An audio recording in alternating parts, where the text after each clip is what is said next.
Okay, is that correct? I think I did this. Hold on. Yeah, I did this right. Oh, I'm so close to the mic. Okay. Welcome back. Hopefully this time it's actually for a triumphant return.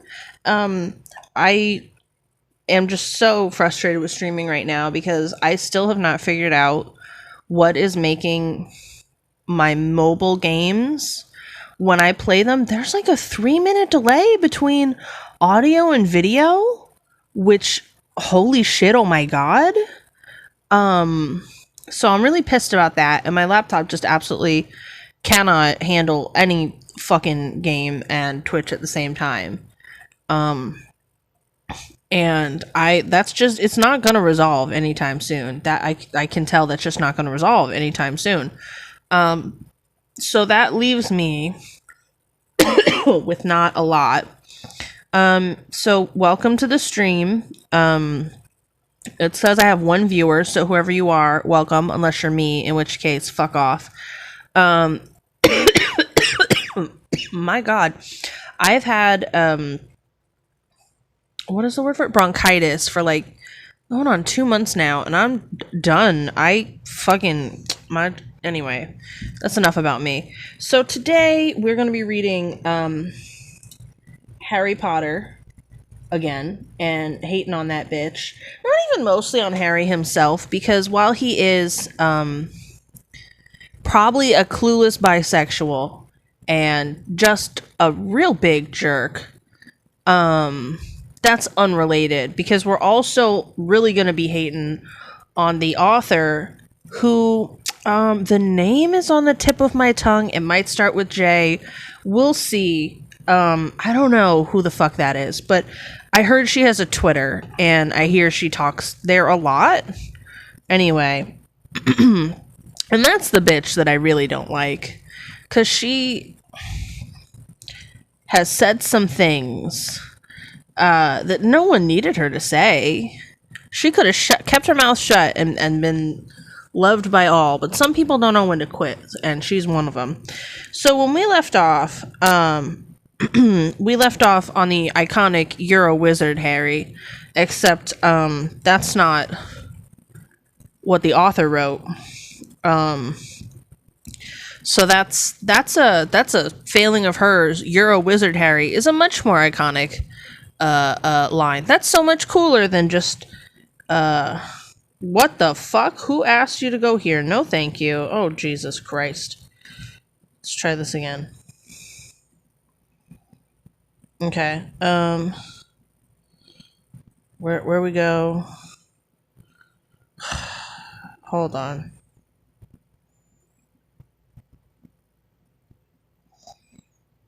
Okay, so he's yelling, and then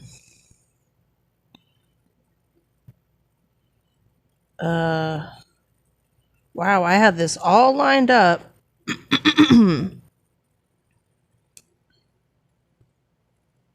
Anyway, so we're down to where's the fucking letter? Jesus Christ. I can't even leave a book open properly. What the fuck? Alright. Okay, so then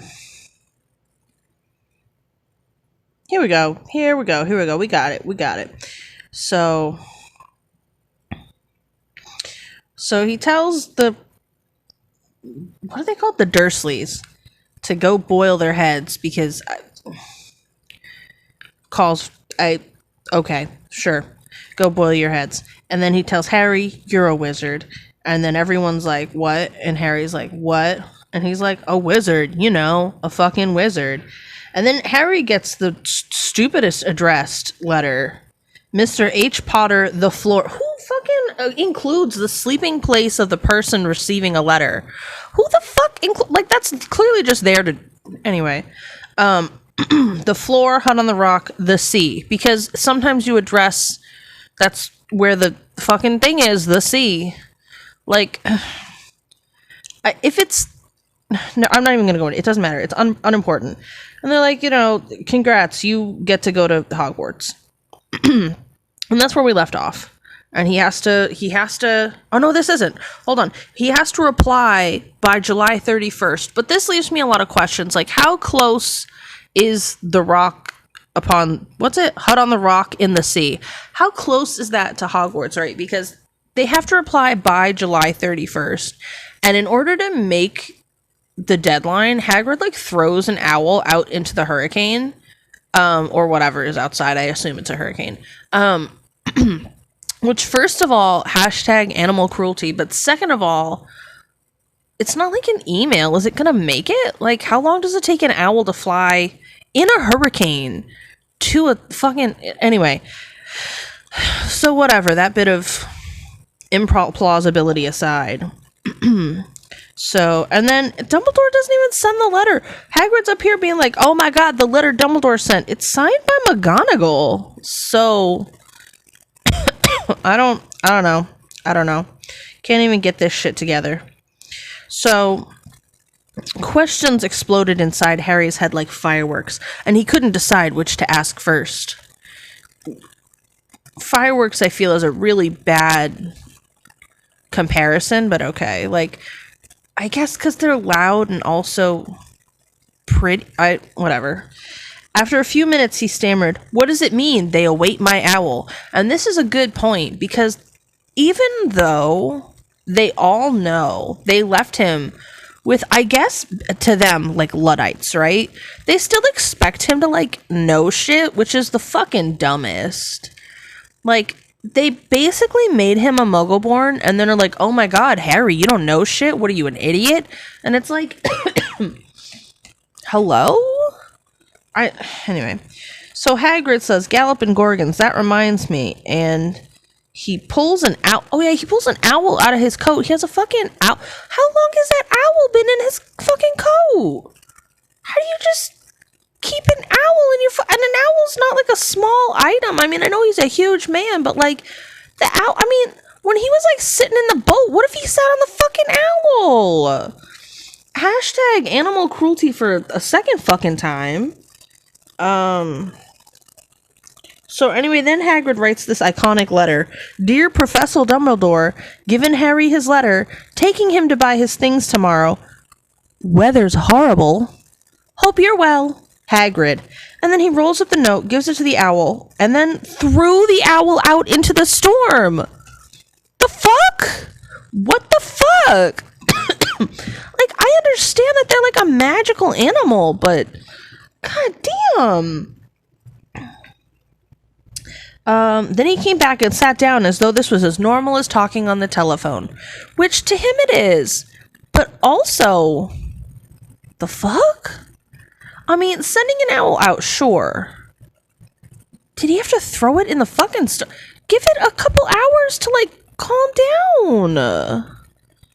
Anyway, Harry realized his mouth was open and closed it quickly. Where was I? Said Hagrid, but at that moment Uncle Vernon, still ashen-faced but looking very angry, moved into the firelight. He's not going, he said. Which confused me, because, like, why at this point wouldn't they just be like, well, good riddance. We have hated all 11 of the last years, or I guess 10, really. But, good fucking riddance and goodbye. I just don't understand why he'd be like, he's not going. Which, again, I don't think she realized she wrote such a great metaphor for, like, the queer experience. Because how many people out there have had, like, a family member be like, they're not gay. But, like, either way, it's just baffling. Because, like, just let him go. Just let him go. He'll be out of your hair, and that's the end of that, you know? Although, it does raise more questions, because, like, so he's been enrolled in a school already. So, on day one of school, or probably not day one, because they might assume he was sick or whatever, but at some point, they're gonna have to be like, hey, where'd this boy go? He was supposed to go to this school. And they're gonna be like, we enrolled him in a different school. And they're gonna be like, which one? And they're gonna be like, this fake school that doesn't exist. Because either they lie and say it's a school that does exist, but doesn't have any record at all of his enrollment, or excuse me, or they're gonna say it's like some made up school. Are they gonna say he like went to France? Like what the how you know, they gotta say where he went at some point. Someone's gonna ask when he's not enrolled in school.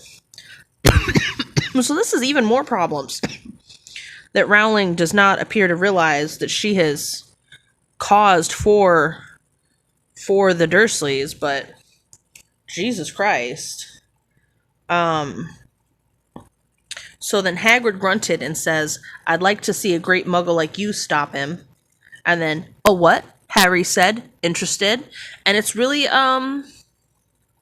interesting how interested Harry was in hearing what is, obviously a slur, right? Like that's clearly a slur. He didn't use that in like a casual colloquial way. He's definitely insulting Vernon in this moment.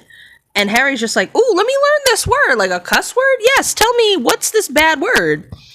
And Hagrid is just like, a muggle. It's what we call non-magic folk like them. And it's your bad luck you grew up in a family of the biggest muggles I ever laid eyes on. And I feel I definitely covered this part of the chapter last time. Because I remember talking about how, like, I mean, you don't call someone the biggest whatever in a, like,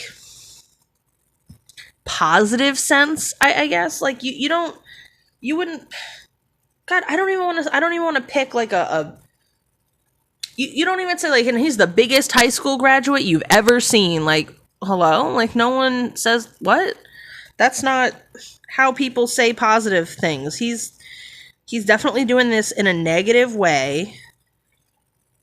And, like, I don't think that, like, as a child, I didn't pick up that this was a slur. But as an adult, like, yeah, it's not as bad as, like, any of the fucking real slurs. It's, like, in the cracker tier of slurs. But, like, it's a slur. But yeah, so Harry just casually learned a slur with Hagrid, and Hagrid is just like, yeah, learn this. Here we go. We swore when he took him in, we'd put a stop to that rubbish, said Uncle Vernon. Swore we'd stamp it out of him. Wizard indeed. Which, again, for someone who's very, like, anti-trans rights, she writes the queer experience pretty good from the perspective of the bigot. So I guess she really did know something about that, huh? You knew? Said Harry. You knew I'm a wizard? Knew? Shrieked Aunt Petunia suddenly. Knew? Of course we knew. How could you not be, my dratted sister being what she was? Which, I feel like dratted is an interesting, word choice here. Because, like, I guess she's trying to keep it PG, but at the same time, the level of vitriol happening in this conversation, like, I feel like she would have pulled out, like, a bitch or something like that. My bitch of a sister or whatever, you know, my goddamn sister, my fucking sister. Yeah, my dratted sister, whom I hated so much. Like, it's a weird mix of detachment and, vitriol, which don't usually go together, so that's fucking weird. Anyway, how could you not be, my dratted sister being what she was? Oh, she got a letter just like that and disappeared off to that school and came home every vacation with her pockets full of frog spawn, turning teacups into rats. I was the only one who saw her for what she was, a freak. But for my mother and my father, oh no, it was Lily this and Lily that. They were proud of having a witch in the family. Which, are you jealous, bitch? Like, what the fuck? Like, she just sounds jealous. She's just mad. She's a basic bitch. Like, she stopped to draw a deep breath and then went ranting on. It seemed she'd been wanting to say all this for years. And, you know, she probably had. Like, she seems like she's been mad for, like, the longest.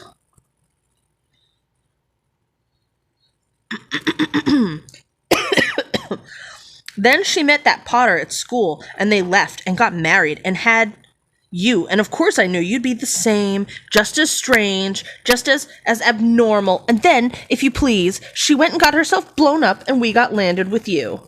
Which, I mean, damn, like, bitter bitch. Bitter fucking bitch. Try therapy for your fragility, like, damn. Harry had gone very white. As soon as he found his voice, he said, "Blown up? You told me they died in a car crash." Which, to be fair, explaining, yes, your parents got blown up is definitely a much harder conversation. I definitely give them credit there. It's fucking hard to explain, well, see, your parents were actually hate crimed by a local, like, gang leader who was going for warlord, but I don't know if he ever quite got to that level. Anyway, he blew up the house you were in, and you survived, but not your parents. Like, that's a hard conversation to have with someone under 12. So, I mean, I don't think they had any intentions of telling him after, either. But, I get not telling him before. "Car crash," roared Hagrid, jumping up so angrily that the Dursleys scuttled back into their corner. "How could a car crash kill Lily and James Potter? It's an outrage, a scandal. Harry Potter not knowing his own story when every kid in our world knows his name." Which, okay. "But why? What happened?" Harry asked urgently.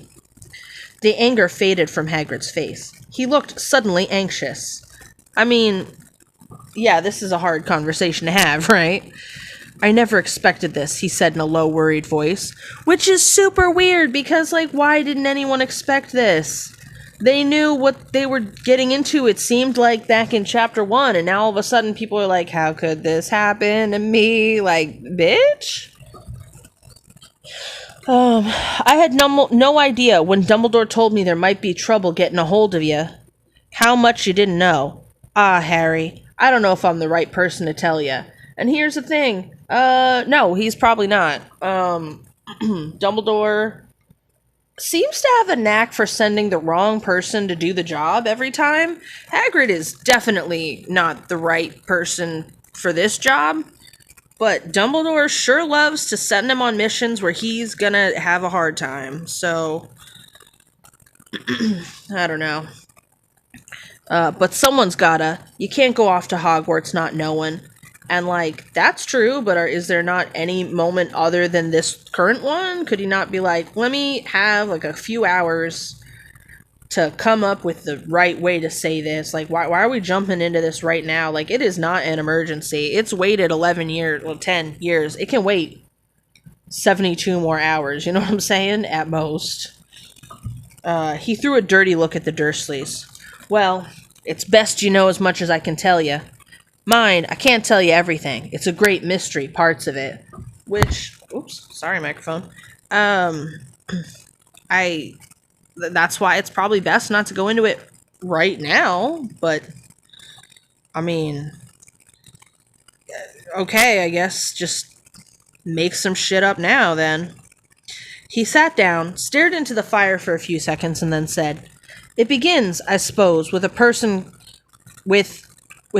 called, but it's incredible you don't know his name. Everyone in our world knows." And, like, I don't know why he is belaboring that point. But, who? Well, I don't like saying the name if I can help it. No one does. Why not? Gulping gargoyles, Harry. People are still scared. Blimey, this was difficult. See, there was this wizard who went bad. As bad as you can go. Worse than worse. His name was... Hagrid gulped, but no words came out. Also, he went bad, like...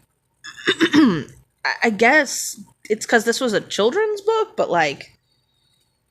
Has no wizard committed murder until this one? They just didn't have any murders until 1986 or whenever? Like, come on now. Can you write it down, Harry suggested. Nah, I can't spell it. Which, he never read it in the newspaper? I mean, they might not have written it down in the newspaper, but still. Why are we making Hagrid basically illiterate, though? He couldn't have even... I mean, who knows? Did Voldemort ever write his name anywhere? Do we have it confirmed what the spelling was at that point? I mean, we get it confirmed later from Voldemort himself, but like, I guess hashtag spoilers alert for this like 30-year-old book. But anyway, either way, like, how does he couldn't have just spelled it out phonetically? Anyway, whatever. He can't spell. I guess confirmed, Hogwarts doesn't teach you to read, but you're supposed to know how to read when you get there. Alright. Voldemort. Hagrid shuddered. Don't make me say it again. Anyways, this wizard, about 20 years ago now, started looking for followers. Okay, wait, so Harry was born in 89. And then... No, he wasn't. He was born 80... Okay. This book opens in 1991. So 81. 81 is when Voldemort invented wizard murder. No, 71. Sorry. 71. Voldemort invented wizard murder. He started looking for followers. Got them, too. Some were afraid. Some just wanted a bit of his power. Because he was getting himself power, all right. Dark days, Harry. Didn't know who to trust. Didn't get friendly with strange witches or wizards. Terrible things happened. He was taken over. And, like, this makes him sound like a pretty significant force. But when you really think about sort of the scale of all this, he wasn't even taking over significant parts of the country. Because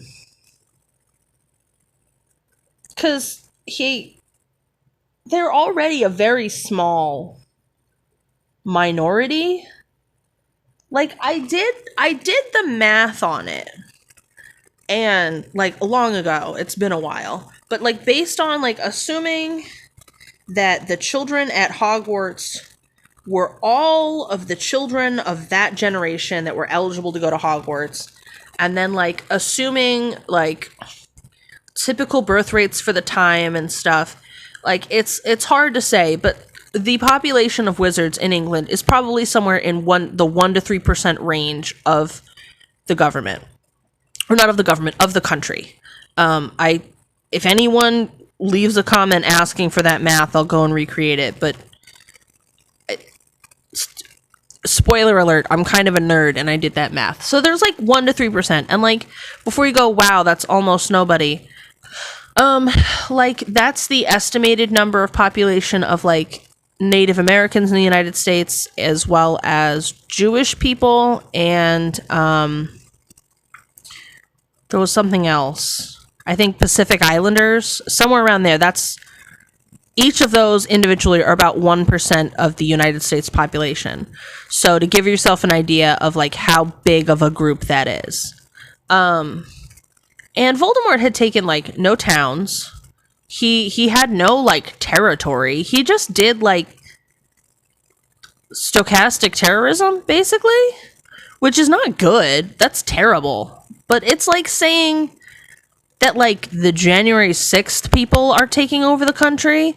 I mean, they are like ideologically, but that's beside the point. They already have people in government, whatever. But in a sense of like, oh, they stormed one building and did a bomb, so, you know, that's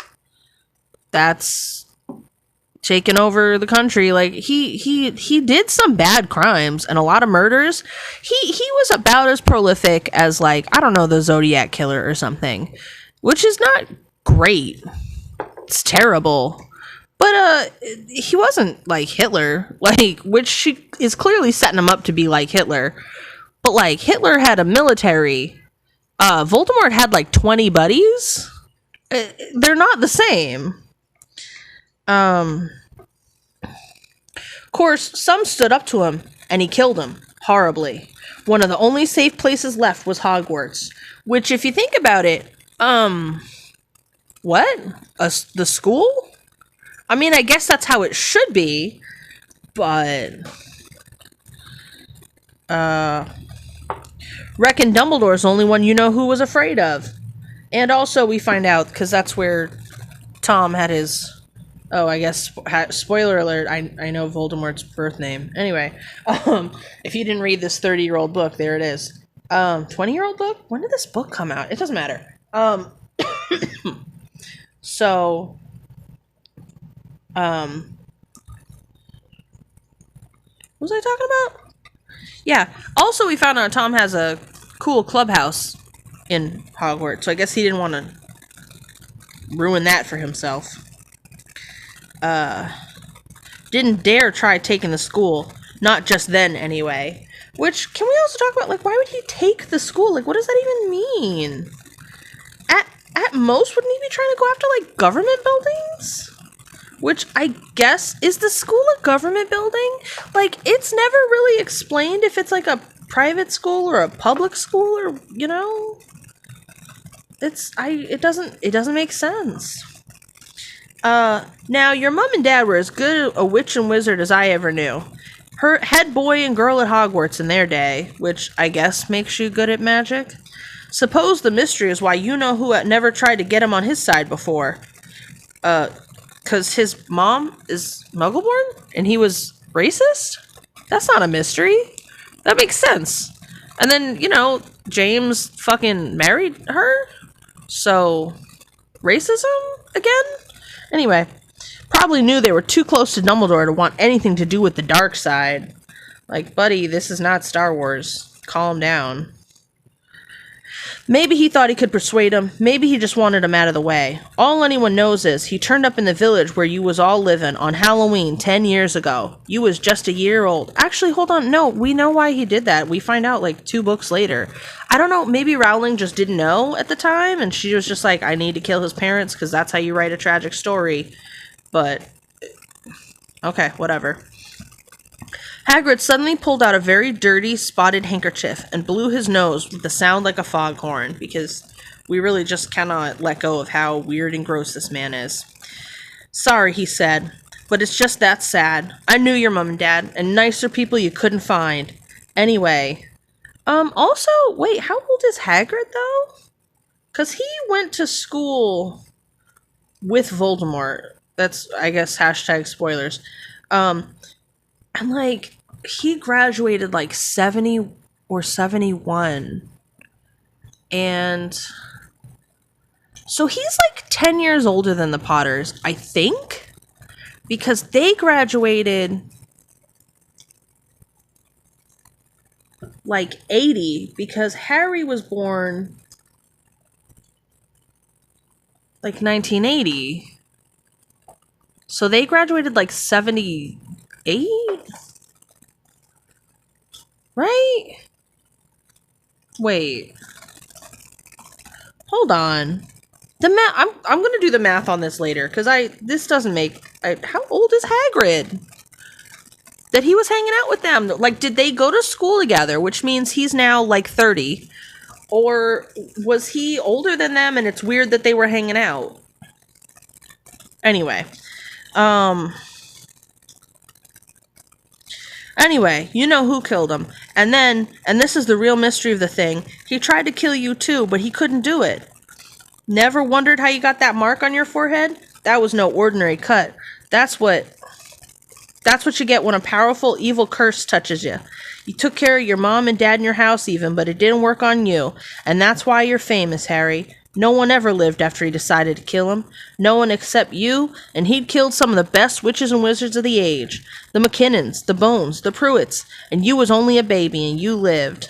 I do love that he throws out the McKinnons, the Bones, the Pruitts, and then, like, we never follow up on that ever again. Like, he goes to school with Susan Bones, and I think a Pruitt is, like, one of the background characters at some point.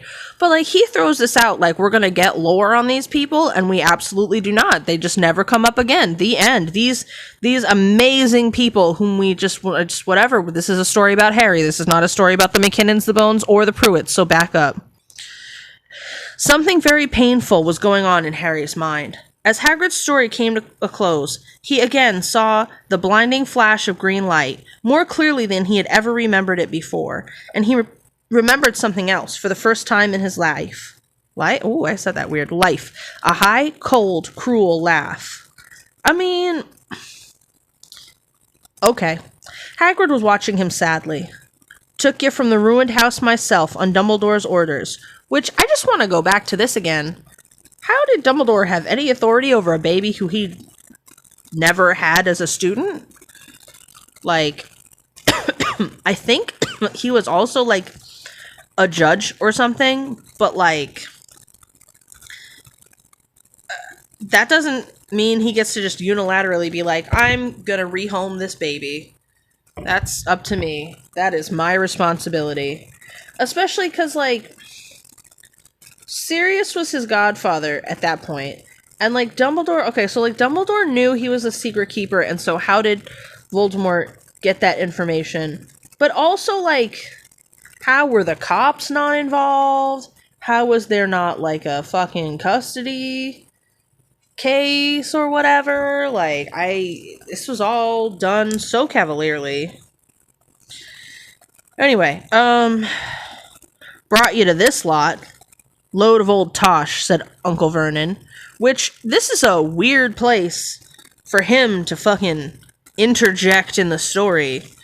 If he's stayed quiet the rest of this time, he may as well just keep his fucking mouth shut, because go lay in your fucking weird bed with your son and just close the door, and if there is a door, and just, like, you know, whatever. You lost, and Hagrid's here to kidnap your nephew that you never liked anyway. So, like, anyway. Load of old tosh, said Uncle Vernon. Harry jumped. He had almost forgotten that the Dursleys were there, which... This must have been a very awkward situation. I cannot imagine how he managed to forget that they were there when their presence there makes this whole situation one of the most awkward situations on the entire planet. But, like, okay. Uncle Vernon certainly seemed to have gotten back his courage. He was glaring at Hagrid, and his fists were clenched. Now you listen here, boy, he snarled. I accept there's something strange about you. Probably nothing a good beating wouldn't have cured. Well, how many times did you beat him, Vernon? Did it work? He flew up into the chimneys and let a snake out of the zoo. I don't think it worked. If he even beat him at all, at which point, like, pussy? Like, what are you talking about then? Don't write checks your ass can't cash, buddy. Anyway, and as for all this about your parents, well, they were weirdos, no denying it, and the world's better off without them, in my opinion. Asked for all they got, getting mixed up with these wizarding types. As if they weren't also wizarding types? Like, how does he even deny magic happening when Lily was like, oh yeah, I was there, I saw it, she definitely turned teacups into frogs or whatever, that happened. And how can he be like, yeah, but magic's fake? Like, hello? Denial is such a weird thing.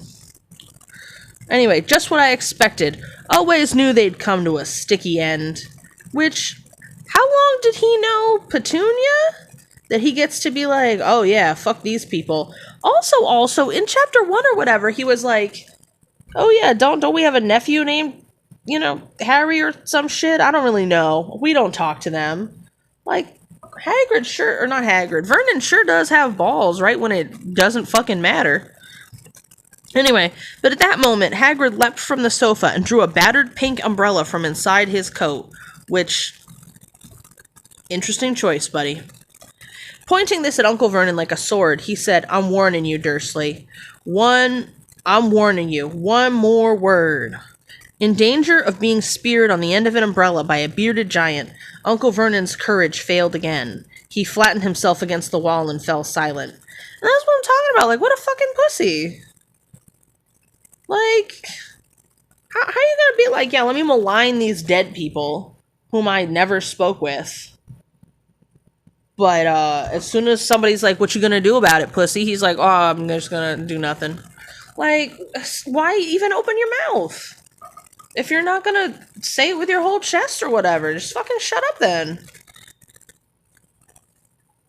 That's better, said Hagrid, breathing heavily and sitting back down on the sofa, which this time sagged right down to the floor. I think we're supposed to just interpret this as, like, because Hagrid's so big, but it was also probably just a shitty sofa. Harry, meanwhile, still had questions to ask. Hundreds of them. But what happened to Sorry, I mean you know who. Good question, Harry. Disappeared. Vanished. Same night he tried to kill you. Makes you even more famous. That's the biggest mystery, see? He was getting more and more powerful. Why'd he go? Some say he died. Codswallop, in my opinion. Dunno if he had enough human left in him to die. Ooh, foreshadowing. Some say he's still out there, biding his time. Ooh, foreshadowing. But I don't believe it. People who was on his side came back to ours. I mean, is it really coming back to a side if there's no second side to be on at that point? That's just returning to society and being like, haha, I was totally kidding, guys. That was a fucking joke back then when I was part of Murder Gang. Yeah, that was, I wasn't on the terrorist team. That's, just kidding. I don't want to go to jail. That's all that is. Come on, man. Some of them came out of kind of trances. Don't reckon they could have done if he was coming back. Most of us reckon he's still out there somewhere but lost his powers. Which, what was the logic for anyone believing that? Like, what was the thinking there? Like, has that ever happened to anybody before? Like, why was everyone like, yeah, he definitely didn't die? Like, or was everyone just superstitious? I don't... Anyway. Too weak to carry on, because something about you finished him, Harry. There was something going on that night that he hadn't counted on. I don't know what it was. No one does. But something about you stumped him, alright. I mean, he says no one does, but, like, Dumbledore fucking knew. And I think we find out so did Snape? So, like, or Snape knew part of it, or he knew at the end? Whatever. Anyway, some people do be knowing, but anyway. Hagrid looked at Harry with warmth and respect blazing in his eyes. But Harry, instead of feeling pleased and proud, felt quite sure there had been a horrible mistake. And then I will be right...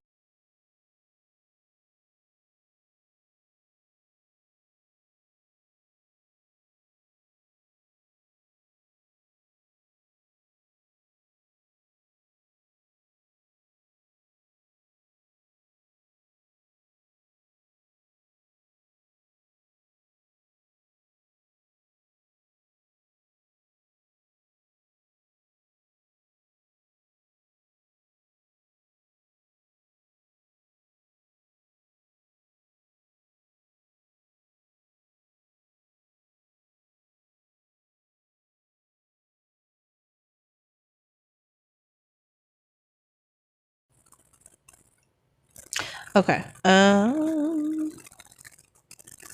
He felt quite sure there had been a horrible mistake. A wizard? Him? How could he possibly be?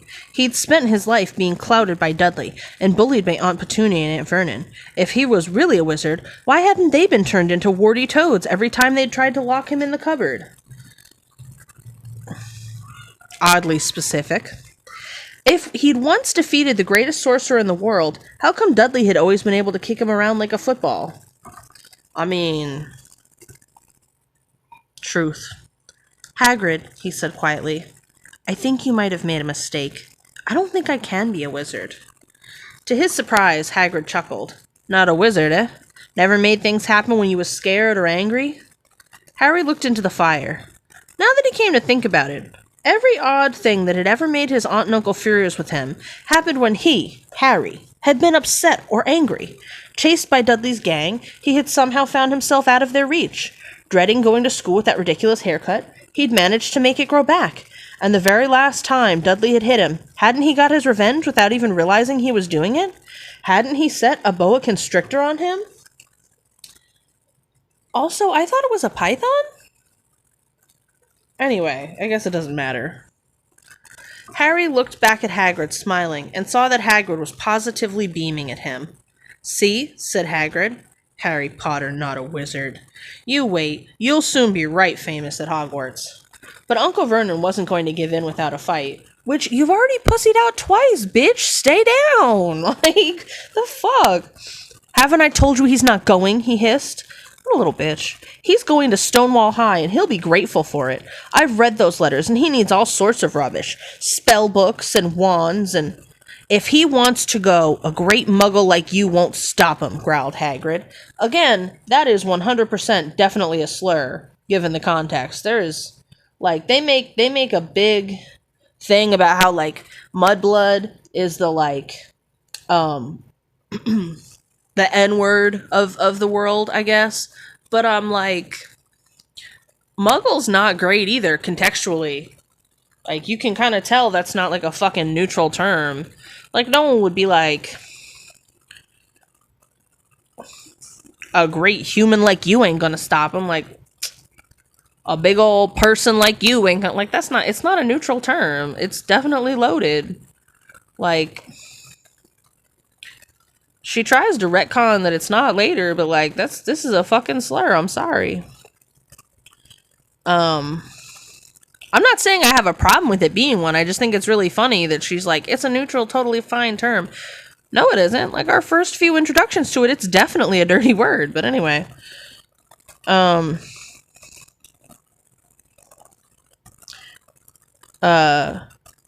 great muggle like you won't stop him, growled Hagrid. Stop Lillian James Potter's son from going to Hogwarts. You're mad.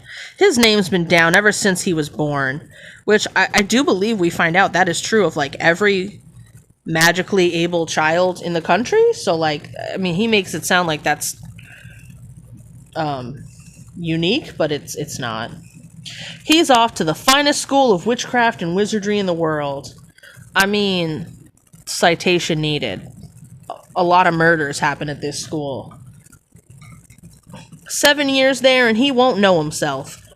I suppose that's good, but okay. He'll be with youngsters of his own sort for a change, and he'll be under the greatest headmaster Hogwarts ever had, Albus Dumbledore. Which, he's really talking up this school. I am not paying for some crackpot old fool to teach him magic tricks, yelled Uncle Vernon. Which, fair. That's fair. Like, if they expect him to bankroll it, they don't get to be like, he's doing whatever he wants. Like, okay, but I'm not paying for it. I respect that. I mean, what I don't respect is how Vernon keeps popping up to be a little bitch and then get yelled at and cry. But, like, either say your shit or be a bitch. Like, pick one. Anyway, but he had finally gone too far. Hagrid seized his umbrella and whirled it over his head. Never, he thundered, insult Albus Dumbledore in front of me. He brought the umbrella swishing down through the air to point at Dudley. There was a flash of violet light, a sound like a firecracker, a sharp squeal, and the next second, Dudley was dancing on the spot with his hands clasped over his fat bottom, howling in pain. When he turned his back on them, Harry saw a curly pig's tail poking through a hole in his trousers. Now, this is clearly for comedic effect. But, like, what did Dudley do? He was just there being fat. That's all he did. He was just there and fat at the same time. Hello? Why when Vernon upset Hagrid, why was Hagrid like, you know what? I'm gonna fuck up his 11-year-old son. That doesn't make any fucking sense. That's not fair. Like, you find out later in the chapter or the book, something like that. He had to, like, go get it, like, surgically removed. Like, hello? They do it to Vernon, I guess, since Vernon wants to talk some shit. But, like, Dudley was just there minding his own business as best he could. And Hagrid was like, I'm gonna end this child's whole career. Like, what the fuck? Dudley had nothing to do with any of this shit. Poor Dudley. Honestly, like, he's not a good person because he beat Harry up or whatever. But, like, to be perfectly honest, in this situation, he didn't deserve that at all. He was just standing there, minding his business, as his father, who has had a break with reality, drove them hundreds of miles from home. Or actually, I don't know how big, it's hundreds, right? Whatever. Hundreds of miles from home, in a fucking rock in the middle of the sea during a hurricane, when a stranger broke into their fucking hut and is like yelling and shit, and his dad's getting into his fight, and his dad has a gun. Like, his whole world has been turned upside fucking down like a week after his 11th birthday, and now he gets fucking targeted. Like, Dudley's done some shit in his life, but this was not the time. Uncle Vernon roared. Pulling Aunt Petunia and Dudley into the other room, he cast one last terrified look at Hagrid and slammed the door behind him. A bit late. But you should have done this the whole time. Fucking dumbass. Hagrid looked down at his umbrella and stroked his beard. Shouldn't have lost me temper, he said ruefully. But it didn't work anyway. I meant to turn him into a pig, but I suppose he was so much like a pig anyway, there wasn't much left to do. Why? Why? Why are we doing this? Why are we making fun of Dudley here when Dudley, for like 10 pages now, has done nothing? He's been asleep, and then he woke up because someone broke into his home, vacation spot, whatever you want to call it, the place he was sleeping, his shelter. Someone broke into his shelter and like boomed around and shit, yelling at people, causing a problem, saying he's gonna kidnap his cousin that lives with him. Like, this has been a traumatic night for Dudley, and now we're like, hey, we should make fun of this kid because he's fat. Like, what? The choices being made here, authorially. He cast a sideways look at Harry under his bushy eyebrows. Be grateful if you didn't mention that to anyone in Hogwarts, he said. I'm, not supposed to do magic, strictly speaking. I was allowed to do a bit to follow you and get your letters to you and stuff. One of the reasons I was so keen to take on the job. Why aren't you supposed to do magic? Asked Harry. Oh, I was at Hogwarts myself, but, I got expelled, to tell you the truth. In me 3rd year. They snapped me wand in half and everything. But Dumbledore let me stay on as gamekeeper. Great man, Dumbledore. So, hold on. 3rd year, he would have been 13? Dumbledore hired a 13-year-old boy to be the gamekeeper? And that's good? Hello? Anyway. Why were you expelled? It's getting late and we've got lots to do tomorrow, said Hagrid loudly. Yeah, and Harry, mind your business.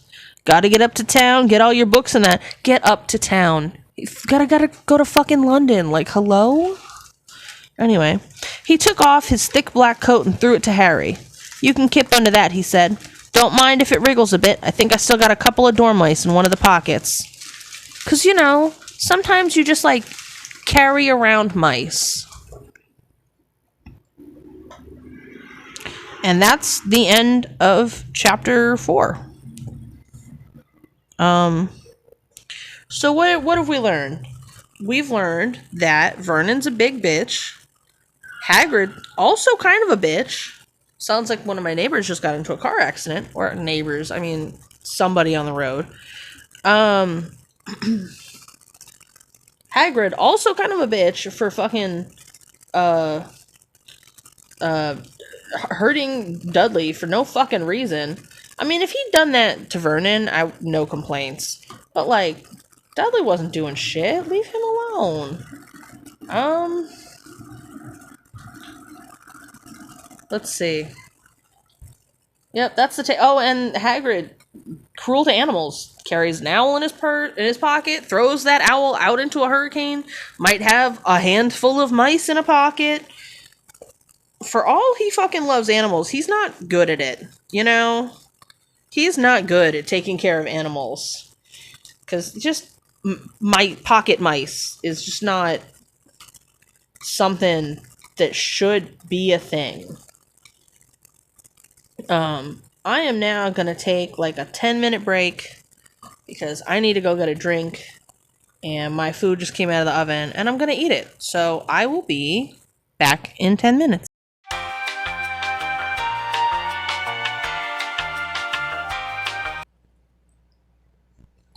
Okay, welcome back. So now we're going to read Chapter 5, Diagon Alley.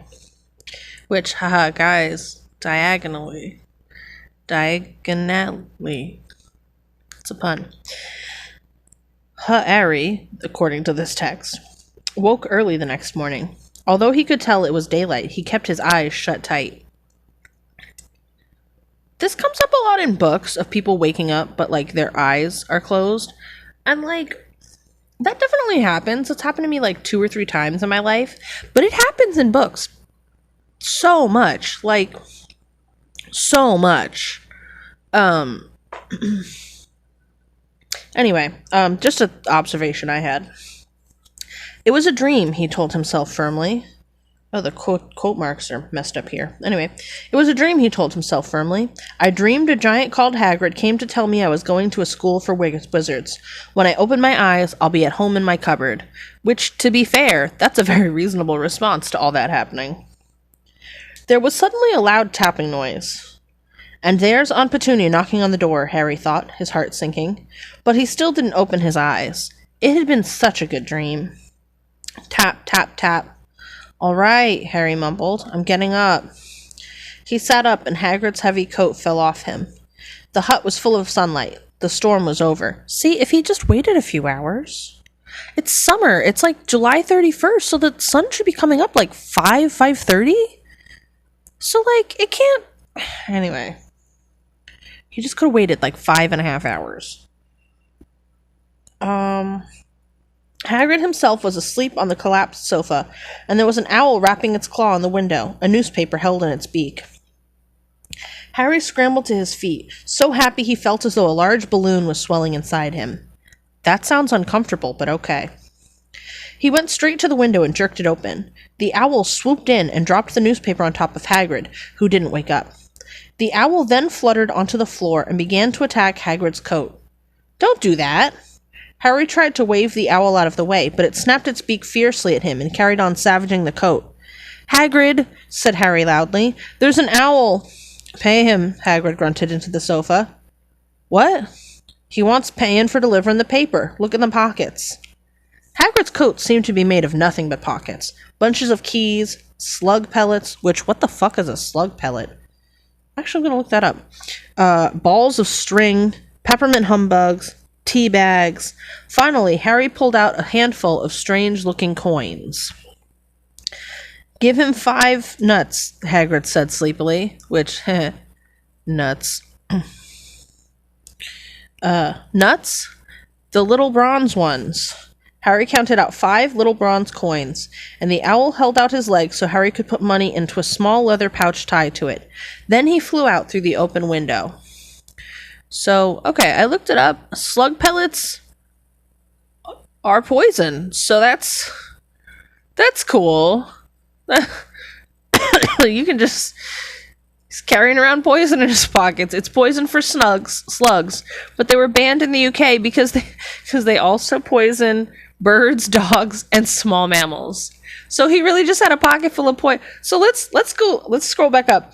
Let's contextualize this. Hagrid had a bunch of pockets full of keys, poison, balls of string, candy, and tea bags.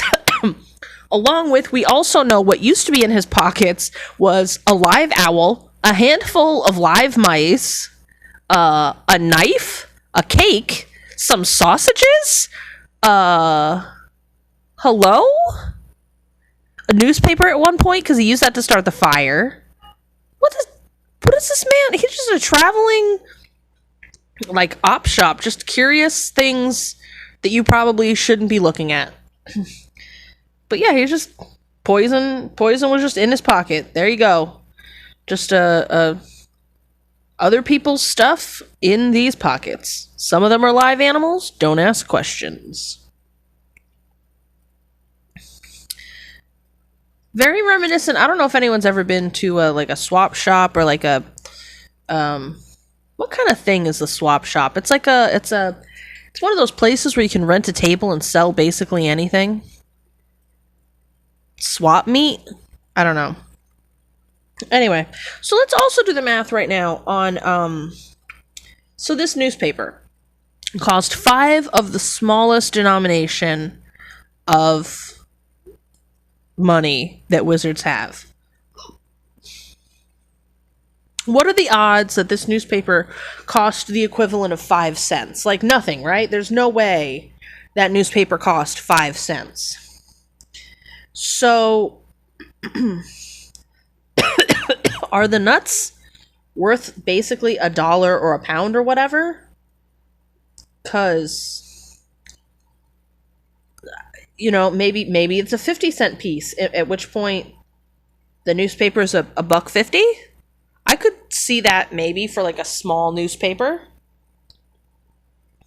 Or wait, how many coins did he give him? Five of them. So that's actually 450.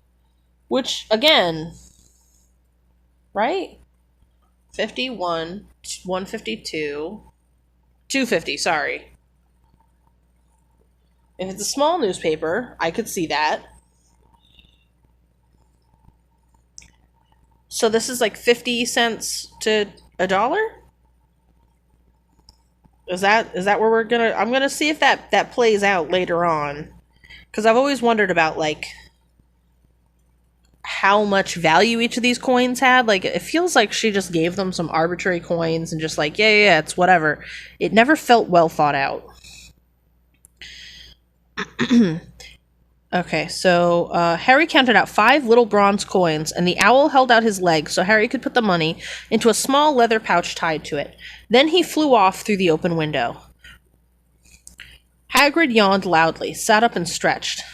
Best be off, Harry. Lots to do today. Gotta get up to London and buy all your stuff for school. Harry was turning over the wizard coins and looking at them. He had just thought of something that made him feel as though the happy balloon inside him had got a puncture. Hagrid? Said Hagrid, who was pulling on his huge boots. I haven't got any money. And you heard Uncle Vernon last night. He won't pay for me to go and learn magic.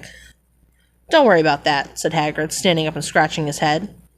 Do you think your parents didn't leave you anything? But if their house was destroyed, they didn't keep their money in the house, boy. Their gold in the house, boy. Nah, first stop for us is Gringotts, Wizard Bank. Have a sausage, they're not bad cold. And I wouldn't say no to a bit of your birthday cake, neither. Wizards have banks? Just the one.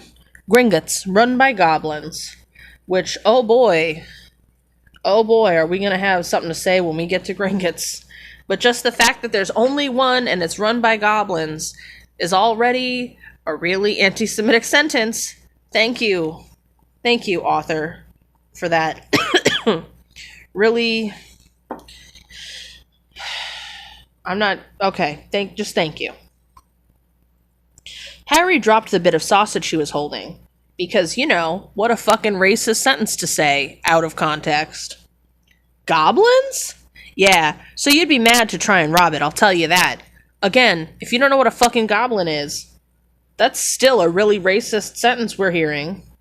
Like, yikes. Never mess with goblins, Harry. Yikes, yikes, yikes.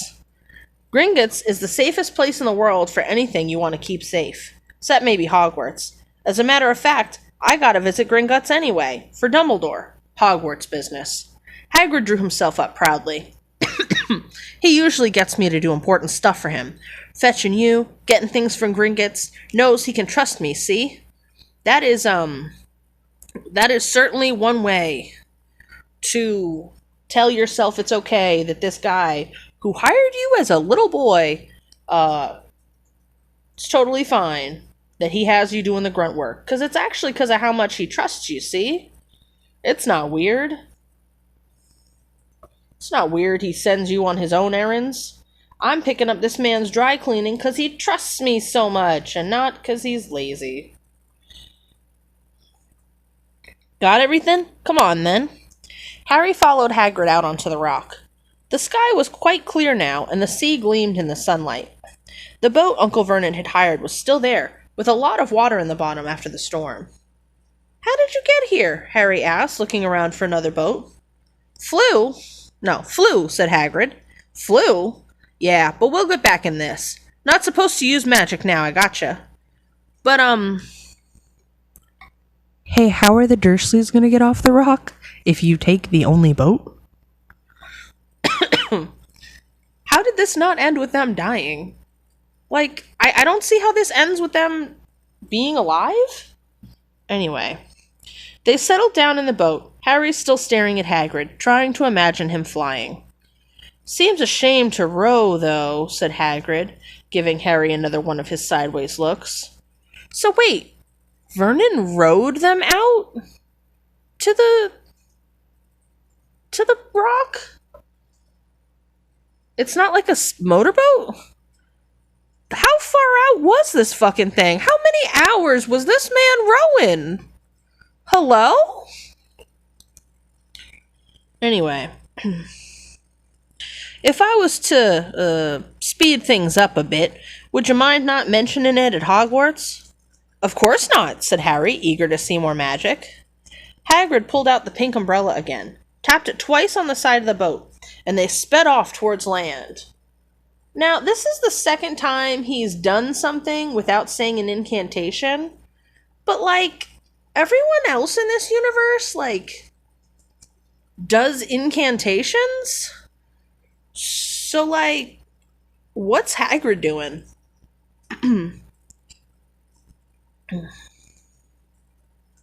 Why would you be mad to try and rob Gringotts? Harry asked. Spells, enchantments, said Hagrid, unfolding his newspaper as he spoke. They say there's dragons guarding the high-security vaults, and then you gotta find your way. Gringotts is hundreds of miles under London, see? Deep under the underground. You'd die of hunger trying to get out, even if you did manage to get your hands on Summit. Harry sat and thought about this, while Hagrid read his newspaper, the Daily Prophet. Harry had learned from Uncle Vernon that people liked to be left alone while they did this, but it was very difficult. He'd never had so many questions in his life. Ministry of Magic, messing things up as usual, Hagrid muttered, turning the page. And is that not the most quintessentially middle-class white person complaint you've ever heard? Government. Government. Like, she couldn't think of anything else for Hagrid to have been upset about. Not even a specific, like, what the government's doing. Like, what is the government mucking up? Is he mad about border control? Is he mad about tax rates? Is he mad about the criminalization of the subclass of people that have been determined to be the permanent underclass, to which we are going to forever keep down so that we can have a cheap source of labor and also a other to rail against so that we can keep winning elections? I mean, I'm just saying there's different levels of things to be mad at about the government. Anyway, there's a Ministry of Magic, Harry asked before he could stop himself. Of course, said Hagrid.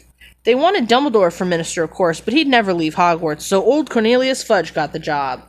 Honestly, I am so glad Dumbledore was not made Minister of Magic, because Jesus Christ, he can barely run a school. Imagine running a fucking government. God damn. Anyway. Bungler if there ever was one, so he pelts Dumbledore with owls every morning asking for advice. Which, what the fuck? The fucking governor, not even governor, what's it called? Minister. The fucking president or whatever is out here being like, let me ask the headmaster of the only school in this country for advice on running the country. How did he not get voted out with that no confidence thing? Everybody's like, yeah, he seems fine. He's asking the guy I would have voted for, so this is fine. I have no problems with this. This is how government should be. I just astonishing. But what does a Ministry of Magic do? It ministers magic, dummy. No, but really, like, it's a fucking government. Like, what kind of question is that? Well, their main job is to keep it from the muggles that there's still witches and wizards up and down the country.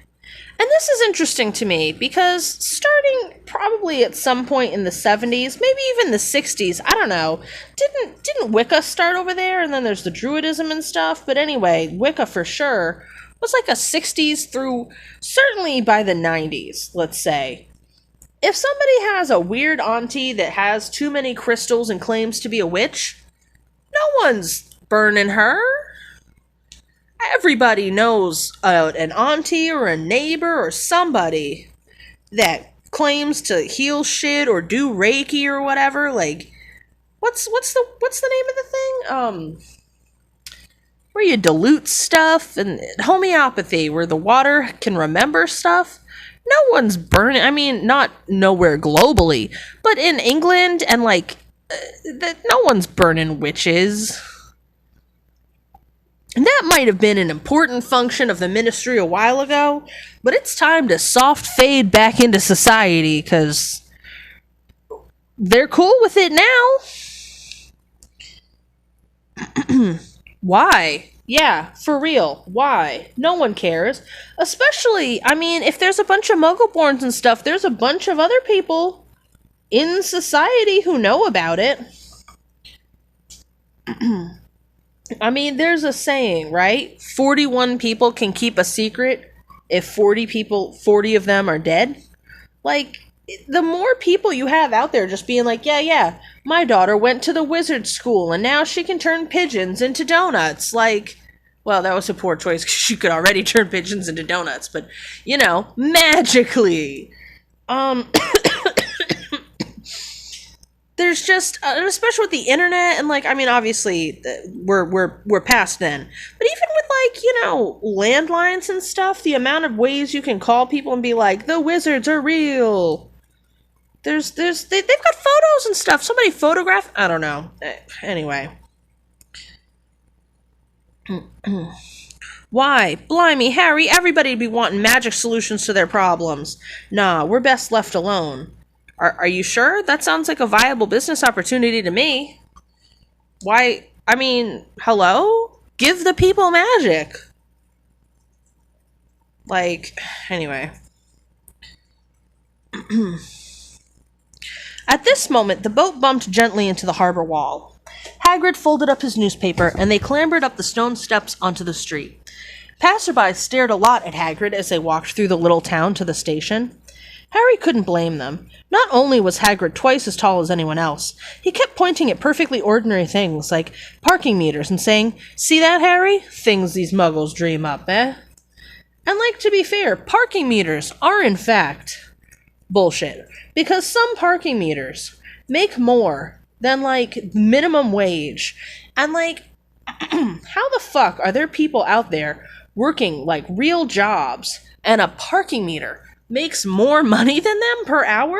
That's a fucking a parking space. A parking space generates better revenue than fucking waitressing or answering phones at call centers or whatever. How? I agree with Hagrid. The fucking concepts that some people fucking come up with. Parking meters. Huh. Hagrid, said Harry, panting a bit as he ran to keep up. Did you say there are dragons at Gringotts? Well, so they say, said Hagrid. Crikey, I'd like a dragon. Foreshadowing. You'd like one? Wanted one ever since I was a kid. Here we go. Wanted one ever since I was a kid is such a weird thing to say. But then again, I guess there are people like Joe Exotic or whatever his name is who are like, I always wanted to own tigers, and now I do. So, I guess, who am I to fucking say shit? They had reached the station. There was a train to London in 5 minutes' time. Hagrid, who didn't understand Muggle money, as he called it, gave the bills to Harry so he could buy their tickets. And I don't understand why she's like, haha, he didn't understand what was to him foreign currency. I'd probably ask if I had a local and I was on vacation somewhere with different money. I'd probably be like, hey, yeah, can you sort this out? How much money to what and the what, you know? People stared more than ever on the train. Hagrid took up 2 seats and sat knitting what looked like a canary yellow circus tent. I mean, I assume that's a fucking sweater for himself, but yeah. Still got your letter, Harry? He asked as he counted stitches. Harry took the parchment envelope out of his pocket. Good, said Hagrid. There's a list there of everything you need. Harry unfolded a second piece of paper he hadn't noticed the night before and read, Hogwarts School of Witchcraft and Wizardry. Uniform. First-year students will require 3 sets of plain work robes, black. 1 plain pointed hat, black, for day wear. 1 pair of protective gloves, dragon hide or similar. 1 winter cloak, black, silver fastenings. Please note that all pupils' clothes should carry name tags. So that kind of implies that someone's doing the laundry, I guess the slaves, but huh. But yeah, so that doesn't seem like enough clothes either, actually. 3 plain work robes, which, for a whole year, let's just imagine this is a week. You have 3 robes, like I'm really curious what style of robe she envisioned here, because the ones they went with in the movie are kind of just like, if you like fancy bathrobes you don't close, more or less. Is that what she was going for, or did she mean more of like, you know, if you've ever seen Fantasia, the robes that wizard's wearing? But even so, 3 for like the whole week or whatever. Then 1 hat for day wear, which does it, I hope it has a brim. Is that what that's for, or not? What do you wear at night? Is it colder? Do you need like just a beanie? Whatever. A pair of gloves, that makes sense. A winter cloak also makes sense. But like, so in the movies they went with like a regular school uniform and then just the robe. But like, so they just 3 changes of clothes? That's it? 2 effectively, because you gotta wear 1 while the other 2 are being laundered. Or are you supposed to have your own other robes that you're bringing? Or, like, I just, it doesn't seem like enough clothes, especially for, like, an 11-year-old who's probably gonna go, like, hang out. Don't they have herbology where they hang out in the mud and stuff, actually? Yeah, like, so... But yeah, sitting on the grass and stuff to hang out by the lake or some shit, like, it's not... It doesn't seem like enough clothes. Course books. All students should have a copy of each of the following. The Standard Book of Spells, Grade 1, by Miranda Goshawk. Goshawk? Probably Goshawk, like the bird. Or is that how you say? I don't know. It's been a while. The Standard Book of Spells, right? A History of Magic by Bathilda Bagshot. Magical Theory by Adalbert Waffling. A Beginner's Guide to Transfiguration by Emmerich Switch. 1000 Magical Herbs and Fungi by Philida Spore.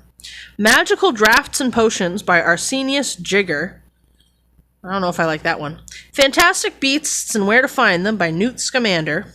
The Dark Forces, A Guide to Self-Protection by Quentin Trimble. Other equipment. 1 wand. 1 cauldron, pewter, standard size 2. I hope they don't mean, like, regular pewter, which had lead in it. But anyway. 1 set of glass or crystal vials, and way to spell that in the weirdest way possible. 1 brass scales, which 1 set of brass scales, I understand, but 1 brass scales plural. Okay. Students may also bring an owl or a cat or a toad. Now, the owl makes sense for male. Where are you going to keep a fucking cat? Like, a toad can be in a tank, that's fine. There's just, like, a bunch of cats roaming Hogwarts? Because the only one we ever hear about is Mrs. Norris and Crookshanks. Who also, like, she only has Crookshanks for, like, 1 book. I forget what happens to him after. Anyway, parents are reminded that first years are not allowed their own broomsticks. Which seems really arbitrary just for, like, drama. Like, why not? Can we buy all this in London? Harry wondered aloud. If you know where to go, said Hagrid.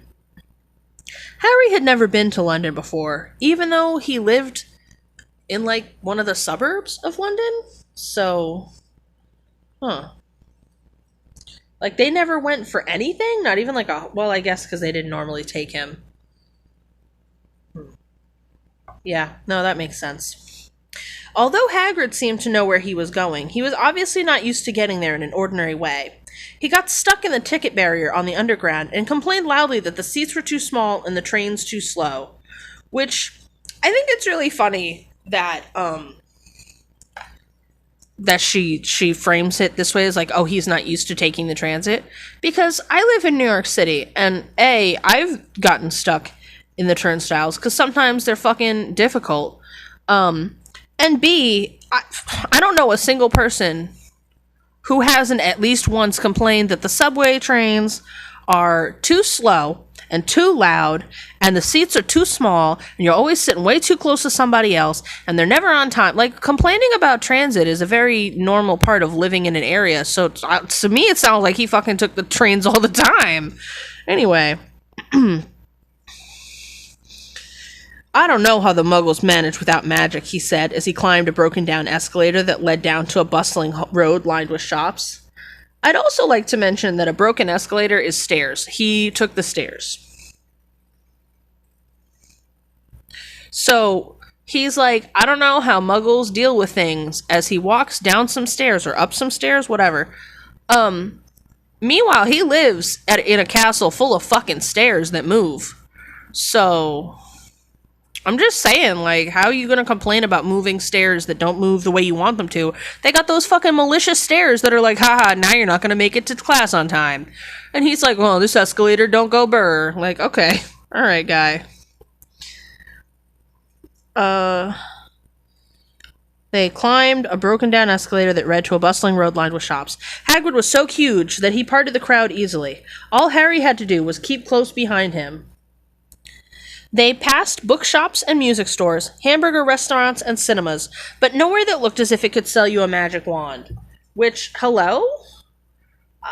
There's definitely, London is a big city. There's definitely got to be places that are like crystal charms and like fucking magic wands for you. Would you like little tchotchkes? Would you like an athame to put on your altar for your, you know what I mean? Like they have that shit. I don't know where to get a magic wand. Well, you're not looking right. Go into the weird parts of town. This was just an ordinary street full of ordinary people. You're in the wrong part of town, guy. And that's not even saying, like, oh, I know some secret shit. Like, no, just... Like, I used to live in, like, a... Not a hodunk part of Florida, you know? But, like... It was a touristy part of Florida, you know? The built-up parts were around the beach, basically, the tourist areas. And then the rest of it was just housing for the service workers and etc. And I could think of, like, 3 places out there that had, like, little magic shops where you could buy a deck of tarot cards or a crystal ball or whatever, you know? So London definitely has at least 5 shops like that in just the normal parts of London, not including the secret wizard society. So the fact that he was like, oh man, there's like movie theaters and hamburger stores and nowhere to buy a deck of tarot cards. Okay, I don't know what to tell you. Try going into the weird part of town. Could there really be piles of wizard gold buried miles beneath them? Miles? Miles beneath them? No, definitely not. Because that's heading into, like, the mantle down there. The crust is not that thick. Were there really shops that sold spellbooks and broomsticks? Yes. And that's in the normal part of town. But there's also a secret place that you're going to find. Might this not all be some huge joke that the Dursleys had cooked up? I mean, it'd be weird if it was. Because Dursley's got a pigtail now. If Harry hadn't known that the Dursleys had no sense of humor, he might have thought so. If they had a sense of humor, this isn't a fucking good joke, so that sort of rules out them setting this up either. Like, what kind of a stupid joke would this be? There's no punchline. It's all set up. I guess the punchline is, haha, you thought you were a wizard, but, like, that's not funny? Yet somehow, even though everything Hagrid had told him so far was unbelievable, Harry couldn't help trusting him. Well, that's because he's a naive 11-year-old. They believe a lot of shit they shouldn't. This is it, said Hagrid, coming to a halt. The Leaky Cauldron. It's a famous place. If you say so. It was a tiny, grubby-looking pub. If Hagrid hadn't pointed it out, Harry wouldn't have noticed it was there. The people hurrying by didn't glance at it.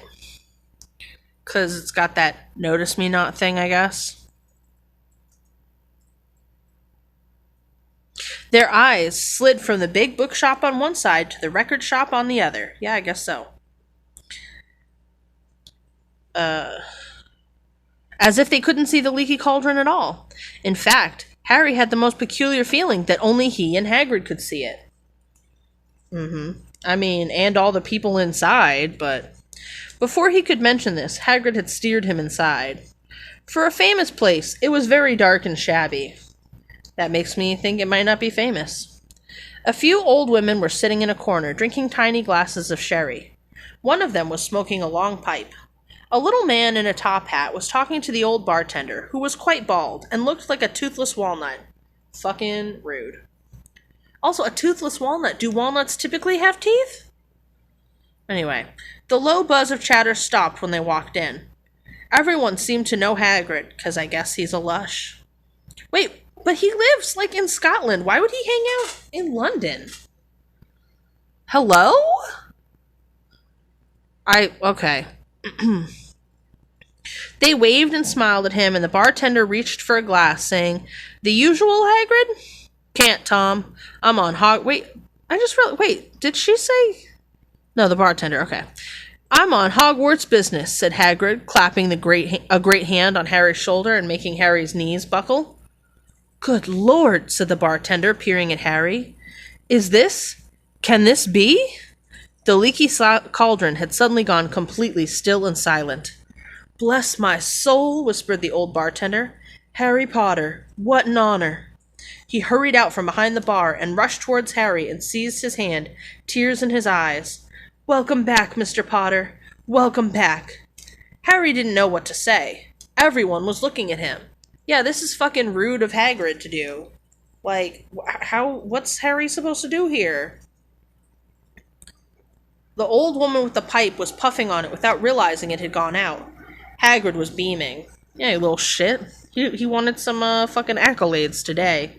He knows he's gonna come back to that bar over and over and be like, "Remember that time I brought Harry Potter? That was pretty cool, huh?" There was a great scraping of chairs, and the next moment Harry found himself shaking hands with everyone in the leaky cauldron. "Doris Crockford, Mr. Potter. Can't believe I'm meeting you at last. So proud, Mr. Potter. I'm just so proud. Always wanted to shake your hand. I'm all of a flutter. Delighted, Mr. Potter. Just can't tell you. Diggle's the name. Daedalus Diggle. You know, that guy who was, fucking shit up earlier in the book. Ha ha ha. I've seen you before," said Harry, as Daedalus Diggle's top hat fell off in excitement. "You bowed to me once in a shop." Okay. "He remembers!" cried Daedalus Diggle, looking around at everyone. "Did you hear that? He remembers me!" But how did you know who he was before? Anyway, Harry shook hands again and again. Doris Crockford kept coming back for more. A pale young man made his way forward, very nervously, one of his eyes twitching. "Professor Quirrell," said Hagrid. "Harry, Professor Quirrell will be one of your teachers at Hogwarts." Potter," stammered Professor Quirrell, gasping Harry's hand. "Can't tell you how pleased I am to meet you." "What sort of magic do you teach, Professor Quirrell?" Defense against the dark arts," muttered Professor Quirrell, as though he'd rather not think about it. "Not that you need it, hey, Potter?" He laughed nervously. "You'll be getting all your equipment, I suppose? I've got to pick up my new book on vampires myself." He looked terrified at the very thought. But the others wouldn't let Professor Quirrell keep Harry to himself. It took almost 10 minutes to get away from them all. At last, Hagrid managed to make himself heard over the babble. "Must get on, lots to buy. Come on, Harry." Doris Crockford shook Harry's hand one last time, and Hagrid led them through the bar and out into a small, walled courtyard where there was nothing but a trash can and a few weeds. Hagrid grinned at Harry. "Told you, didn't I? Told you was famous. Even Professor Quirrell was trembling to meet you. Mind you, he's usually trembling." "Is he always that novice?" "Oh, yeah. Poor bloke. Brilliant mind. He was fine when he was studying out of books, but then he took a year off to get some first-hand experience. They say he met vampires in the Black Forest, and there was a nasty bit of trouble with a hag. Never been the same since. Scared of the students, scared of his own subject. Now, where's me umbrella?" Vampires? Hags? Harry's head was swimming. Hagrid, meanwhile, was counting bricks in the wall above the trash can. 3 up, 2 across, he muttered. "Right, stand back, Harry." He tapped the wall 3 times with the point of his umbrella. The brick he touched quivered. It wriggled. In the middle, a small hole appeared. It grew wider and wider. A second later, they were facing an archway large enough even for Hagrid. An archway onto a cobbled street that twisted and turned out of sight. Get it? Even the roads diagonally. "Welcome," said Hagrid, "to Diagon Alley." He grinned at Harry's amazement. They stepped through the archway. Harry looked quickly over his shoulder and saw the archway shrink instantly back into a solid wall. The sun shone brightly on a stack of cauldrons outside the nearest shop. Cauldrons, all sizes, copper, brass, pewter, silver, self-stirring, collapsible, said a sign hanging over them. "Yeah, you'll be needing one," said Hagrid, "but we gotta get your money first."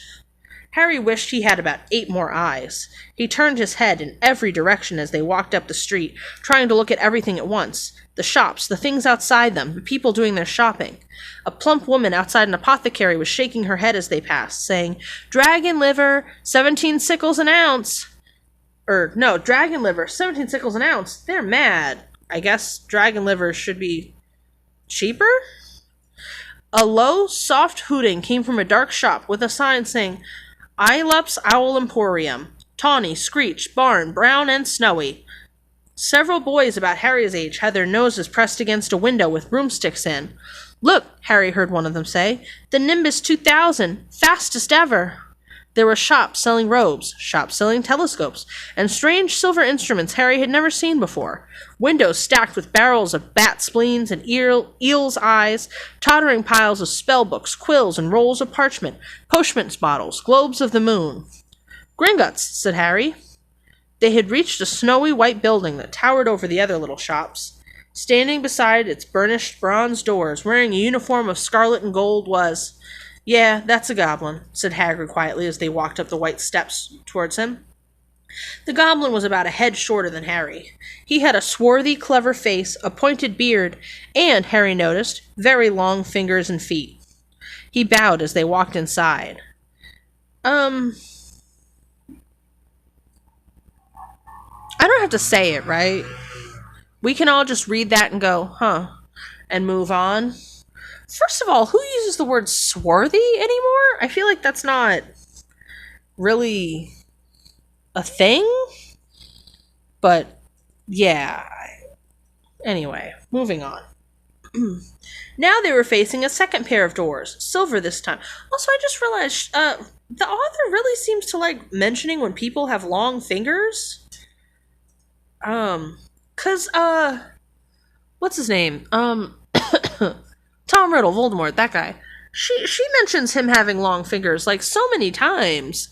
It is, like, a defining characteristic of the man, like... I guess if you have Ehlers-Danlos or whatever, like, you're a fucking villain in this woman's eyes. You gotta go. You're awful. Alright, now they were facing a second pair of doors, silver this time, with words engraved upon them. "Enter, stranger, but take heed of what awaits the sin of greed. For those who take but do not earn must pay most dearly in their turn. So if you seek beneath our floors a treasure that was never yours, thief, you have been warned, beware of finding more than treasure there." It's nice of them to let you know they have a security system. It's kind of like a very fancy smile you're on camera sign. "Like I said, you'd be mad to try and rob it," said Hagrid. "'Cause, if they're willing to put a poem at the doors, it's gotta be dangerous. 'Cause, there's no one who'd write a poem and not also have booby traps. Right? That's the vibe. A pair of goblins bowed to them through the silver doors, and they were in a vast marble hall. So that's 3 total people who, it seems like their job at the bank is to just stand there and bow at people who come in through the doors? That's weird, right? Like, I would feel very uncomfortable if I went to the bank and had to pass 3 people whose whole job was to be like, right this way. Like, I can't even... I couldn't even think of a second sentence to go there because, like, the fuck? I'll just walk into the bank myself, thank you. I don't need to be waved in. Anyway, About 100 more goblins were sitting on high stools behind a long counter, scribbling in large ledgers, weighing coins in brass scales, examining precious stones through eyeglasses. There were too many doors to count leading off the hall. And yet more goblins were showing people in and out of these. Hagrid and Harry made for the counter. I mean, it's a bank. It sounds like a bank. I mean, a fancy bank. There's nobody doing the gems and shit at my bank. There's certainly not 100 tellers. But if there's only one branch for the whole country, that shit's gonna be pretty busy, you know? That's gonna be a busy ass... That's gonna be a busy ass fucking bank.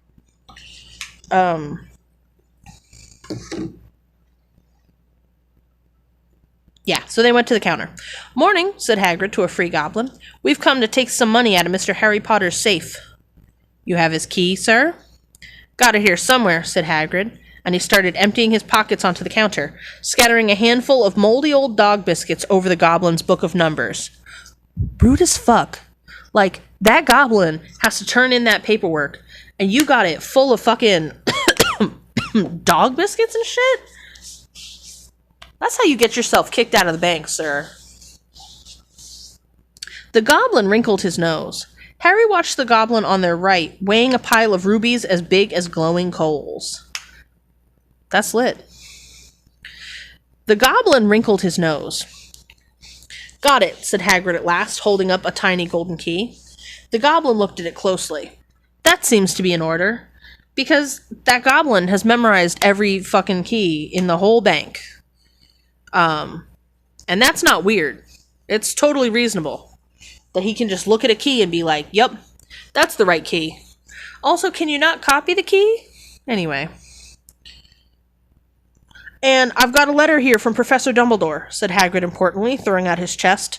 "It's about the you-know-what in Vault 713. The goblin read the letter carefully.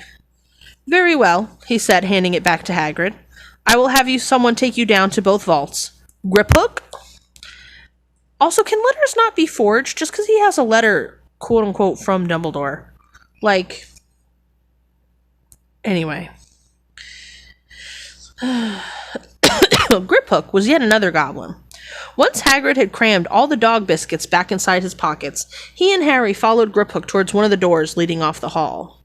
I mean, I can relate to this a little bit. Like, I always have so many things in my purse, and, like, when they ask for some bit of information I didn't expect that I have to, like, pull out of the depths of my purse, it definitely takes me a minute to get that shit all back in order. But, you know, I don't have moldy anything in my purse, so let's add this to the list of things Hagrid keeps in his pockets. Multiple species of live animal, poison, money, papers, food, both dry goods food and like food that should be refrigerated, and now moldy things. What doesn't this man carry around with him? You could, at this point, name basically anything in his pockets. You know, and I'd be like, yeah, that's probably in Hagrid's pockets. "What's in the you-know-what in Vault 713? Harry asked. "Can't tell you that," said Hagrid mysteriously. "Very secret Hogwarts business. Dumbledore's trusted me. More than my job's worth to tell you that." I mean, at this point, I don't think Hagrid can really do anything to lose this job, because Dumbledore gave the job to a 13-year-old boy. So, at this point, Hagrid, is he paid? I mean, he had money, so I guess. But, damn. Griphook held the door open for them. Harry, who would expect... Also, by the way, he didn't have to get this at the same time as with Harry. That's another sign that Dumbledore is not good at picking the right person for the job. Because he could have told Harry, like, all right, we've got the stuff from your vault. Here's the bookstore. I gotta go pick something up. I'll meet you at the bookstore. Don't go anywhere else. And then, you know, gotten this, and Harry would have never known anything else about it. But instead, Harry's a fucking witness. Dumbledore but then again, Dumbledore, I mean, he's like, hey, nobody go on the forbidden places. This place and that place are totally forbidden and don't go there, okay, kids? Big ass wink. So, like, I don't know. Griphook held the door open for them. Harry, who had expected more marble, was surprised. They were in a narrow stone passageway, lit with flaming torches. It sloped steeply downward, and there were little railway tracks on the floor. I imagine, though I don't know how accurate this is, but it feels like the kind of place where you can always hear dripping water echoing around. It just has that vibe. Griphook whistled, and a small cart came hurtling up the tracks toward them. They climbed in, Hagrid with some difficulty, and they were off. So it says it's a small cart, but that Hagrid could fit in it. So, like, how big is a big cart, I guess? At first, they just hurtled through a maze of twisting passages. Harry tried to remember. Left, right, left, middle fork, right, left, but it was impossible. I mean, after a certain point, I guess, because he remembered that. The rattling cart seemed to know its own way, because Griphook wasn't steering. I mean, with his hands. Apparently, he can whistle and things come over to him, so it's possible he's doing shit with his mind, but whatever.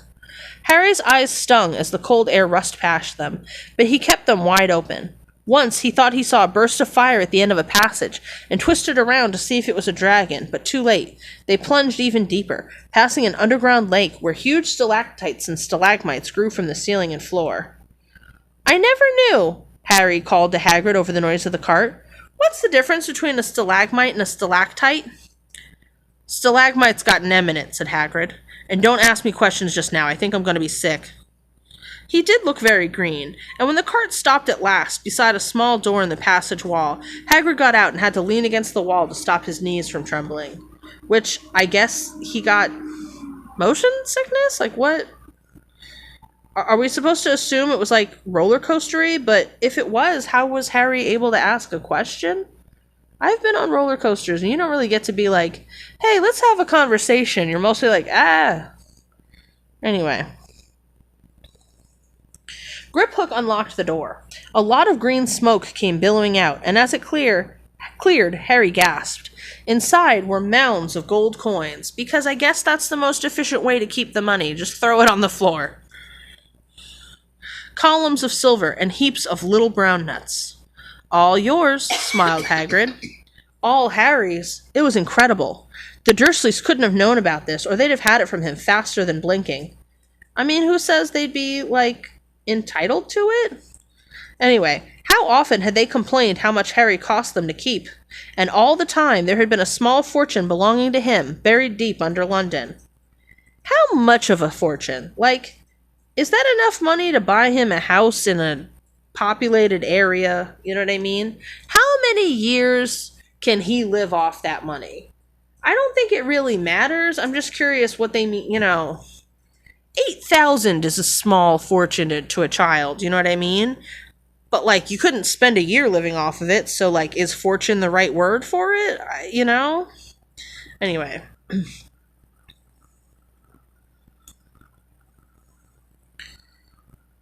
Hagrid helped Harry pile some of it into a bag, because that's the best way to carry your money. Just in a bag.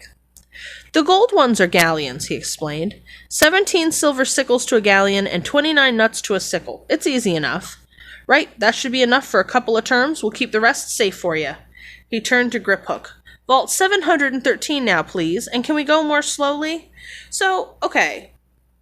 Hagrid has the key to Harry's vault, which I think is kind of like, before, I think it's 13 in the US, a child can't have a bank account. You have to, I think a child of any age can have a bank account. You just has to have a guardian on it until 18.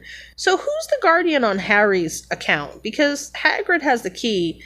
Is Dumbledore basically his guardian? And if so, how come Dumbledore's allowed to be like, or you can live with those dumbass bitches? Like, how can he have custody but then just give custody to some random unrelated person? I don't know. Anyway. Vault 713 now, please, and can we go more slowly? One speed only, said Griphook, and my headcanon is that's a lie and he's just fucking with Hagrid. that sounds, I don't know. That's just my opinion. They were going even deeper now and gathering speed. The air became colder and colder as they hurtled around tight corners. They went rattling over an underground ravine, and Harry leaned over the side to try and see what was at the dark bottom, but Hagrid groaned and pulled him back by the scruff of his neck. Vault 713 had no keyhole. "Stand back," said Griphook importantly. He stroked the door gently with one of his long fingers, and it simply melted away.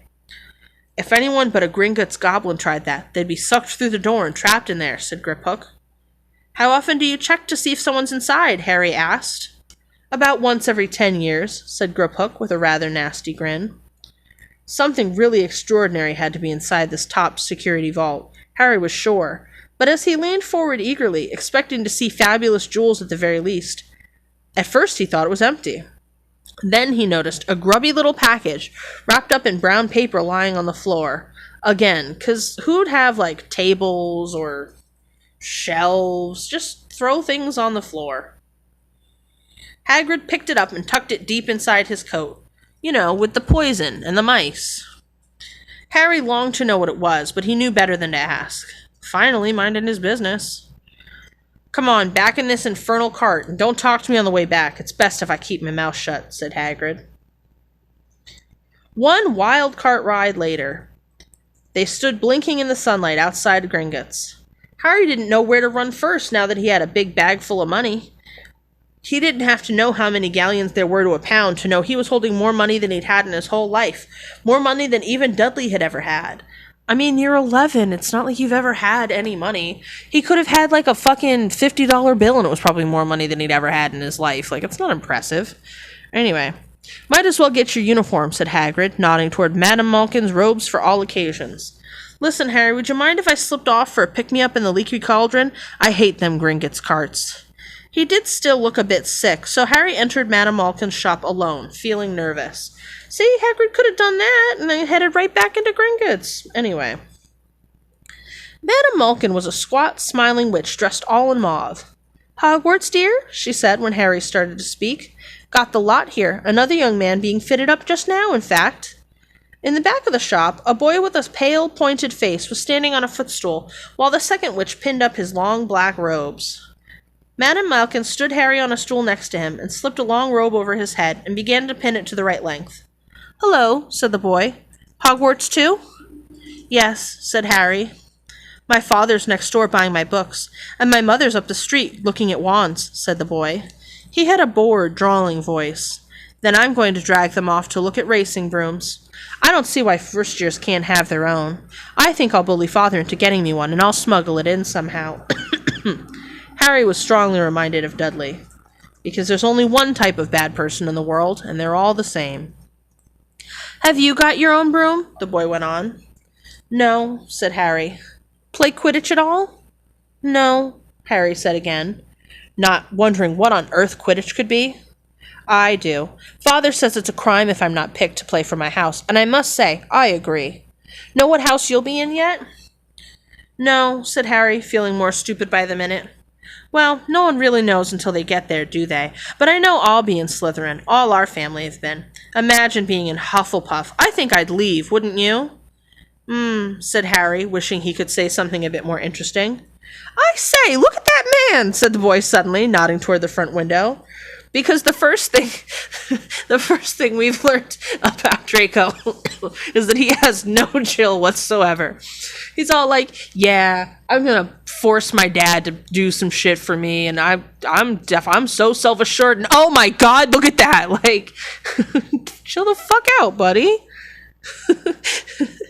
Anyway, I say, look at that man, said the boy suddenly, nodding toward the front window. Hagrid was standing there, grinning at Harry and pointing at 2 large ice creams to show he couldn't come in. "That's Hagrid," said Harry, pleased to know something the boy didn't. "He works at Hogwarts." "Oh," said the boy. "I've heard of him. He's some sort of servant, isn't he?" "He's the gamekeeper," said Harry. He was liking the boy less and less every second. And, like, here's the thing. I don't like that he says he's some kind of servant, isn't he?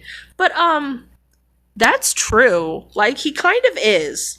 I'm not saying it's right. I'm just saying factually, he kind of is a servant. And that's fucked up. But, like, Draco called it how he saw it. That's pretty much true. Dumbledore's sending him out on errands and stuff. A gamekeeper doesn't go do all this shit. He fucking weeds the lawn and, like, I don't know, I guess poisons the slugs. Like, so yeah, he's basically Dumbledore's personal servant. Draco's not wrong here. Anyway. He's the gamekeeper. Yes, exactly. I heard he's a sort of savage, lives in a hut on the school grounds, and every now and then he gets drunk, tries to do magic, and ends up setting fire to his bed. That might be true. Like, it's not kind to say, but that sounds kind of like, we know he lives in a hut. We know he likes drinking. It is very possible that he has set his bed on fire, is all I'm saying. I don't like Draco either for a variety of reasons. But the reasons to dislike him aren't because he accurately described who Hagrid might be. I think he's brilliant, Harry said coldly. Do you? Said the boy with a slight sneer. Why is he with you? Where are your parents? They're dead, said Harry shortly. He didn't feel much like going into the matter with this boy. Oh, sorry, said the other, not sounding sorry at all. But they were our kind, weren't they? They were a witch and a wizard, if that's what you mean.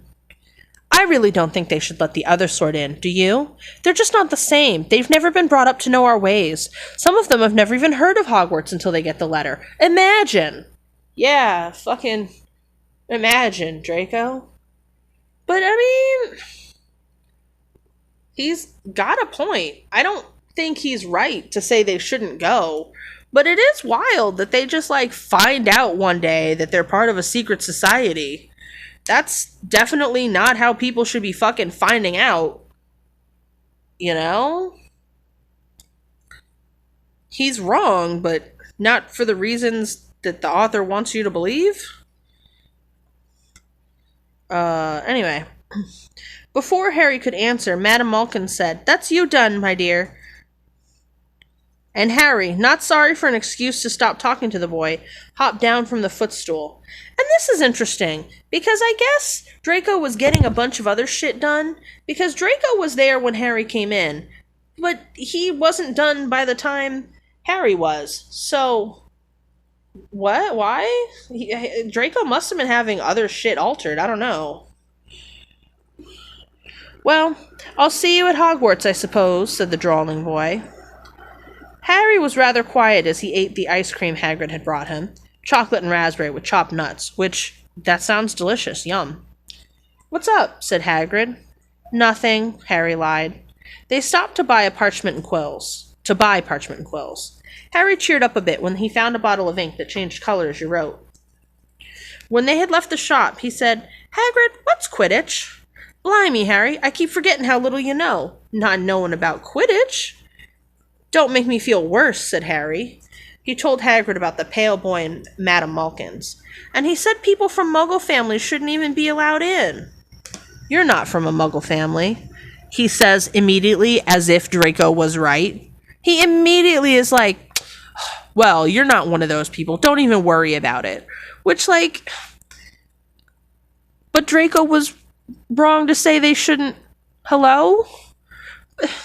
Why? That's not... Okay, buddy. You're not from a Muggle family. But, like, effectively he was, though.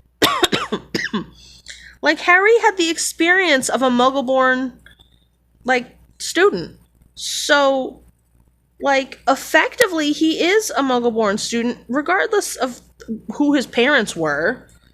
Like, so Draco kind of was saying he shouldn't be allowed in. Because he wasn't raised in wizarding society. Like, this is some weird mix of, like, essentialists, like, oh, you know, one drop or whatever. But, like, also, I don't know. It's just weird. Because if being from a Muggle family is not a problem, why was he immediately like, but you're not, so don't worry about it. If he'd known who you were... He's been growing up knowing your name if his parents are wizarding folk. I mean, he probably heard it very disparagingly, but anyway. You saw what everyone in the Leaky Cauldron was like when they saw you. Anyway, what does he know about it? Some of the best I ever saw were only ones with magic and a long line of muggles. Look at your mom. Look at what she had for a sister. So, what is Quidditch? It's our own sport. Wizard sport. It's like soccer in the muggle world. Everyone follows Quidditch. Played up in the air on broomsticks, and there's 4 balls. Sorta hard to explain the rules. And what are Slytherin and Hufflepuff? Schoolhouses. There's 4. Everyone says Hufflepuff are a lot of duffers, but I bet I'm in Hufflepuff, said Harry gloomily. Better Hufflepuff than Slytherin, said Hagrid darkly. There's not a single witch or wizard who went bad who wasn't in Slytherin. You know who was one. And, not a single one? 'Cause if that was the case, why didn't they just close that fucking house? Or, you get sorted into it and they're like, goodbye, get out. I mean, so the 3 houses are, good, nerdy, kind of an idiot, and just evil people? Hello? What a dumb way to sort a school. If anything, that's sort of a... what's it called? Self-fulfilling prophecy. You sort everyone... I mean, just because Voldemort went there and, of course Slytherins followed him. That's where he met all his fucking friends.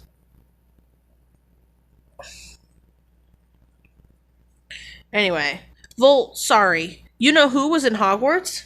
Years and years ago, said Hagrid. I mean, it's the only fucking school. Duh. They bought Harry's schoolbooks in a shop called Flourish and Blots, where the shelves were stacked to the ceiling with books as large as paving stones, bound in leather, books the size of postage stamps and covers of silk, books full of peculiar symbols, and a few books with nothing in them at all. Yeah, diaries and shit? Yeah, that exists. Even Dudley, who had never read anything, Hello? Don't he go to school? Would have been wild to get his hands on some of these. Hagrid almost had to drag Harry away from curses and counter-curses, bewitch your friends, and befuddle your enemies with the latest revenges, hair loss, jelly legs, tongue-tying, and much, much more by Professor Vindictus Viridian. I was trying to find out how to curse Dudley. I'm not saying that's not a good idea, but you're not to use your magic in the muggle world except in very specific circumstances, said Hagrid, like a hypocrite. And anyway, you couldn't work any of them curses yet. You'll need a lot more study before you get to that level. I mean, it's true. Hagrid... Now I can't stop.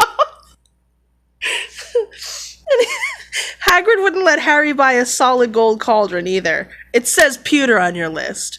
But they got a nice set of scales for weighing potion ingredients and a collapsible brass telescope.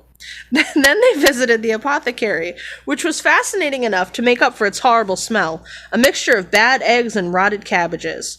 Oh, like that lady that he lives near. Interesting, very interesting.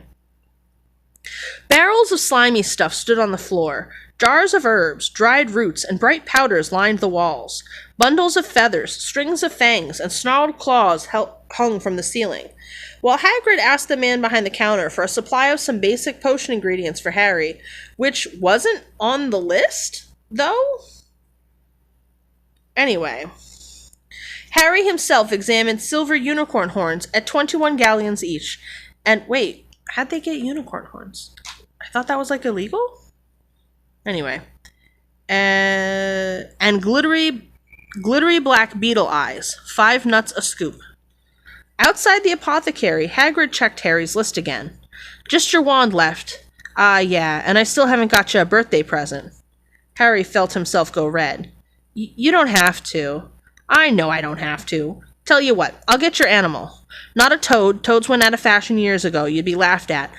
And I don't like cats. They make me sneeze. I'll get you an owl. All the kids want owls. They're dead useful. Carry your mail and everything.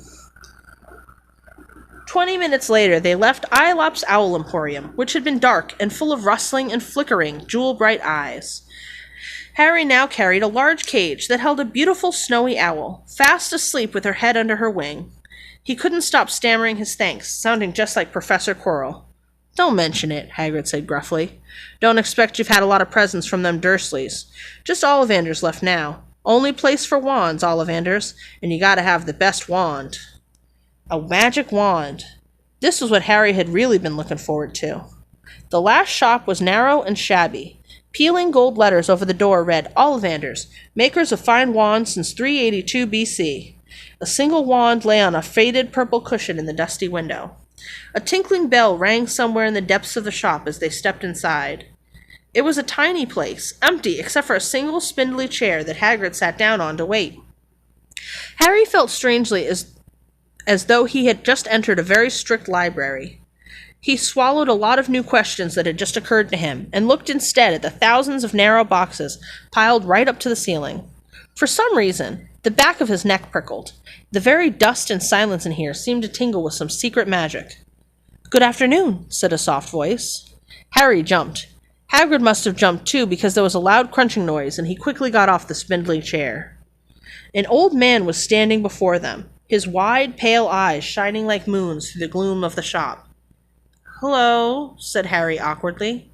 Ah, yes, said the man. Yes, yes. I thought I'd be seeing you soon. Harry Potter. It wasn't a question. You have your mother's eyes. It seems only yesterday she was in here herself, buying her first wand. 10¼ inches long. Swishy, made of willow. Nice wand for charm work. Mr. Ollivander moved closer to Harry. Harry wished he would blink. Those silvery eyes were a bit creepy. Your father, on the other hand, favored a mahogany wand. 11 inches. Pliable. Little more power, and excellent for transfiguration. Well, I say your father favored it. It's really the wand that chooses the wizard, of course. Mr. Ollivander had come so close that he and Harry were almost nose to nose. Harry could see himself reflected in those misty eyes. And that's where... Mr. Ollivander touched the lightning scar on Harry's forehead with a long white finger. See, this bitch got long fingers too! Everybody in this fucking universe has fucking connective issues, I guess.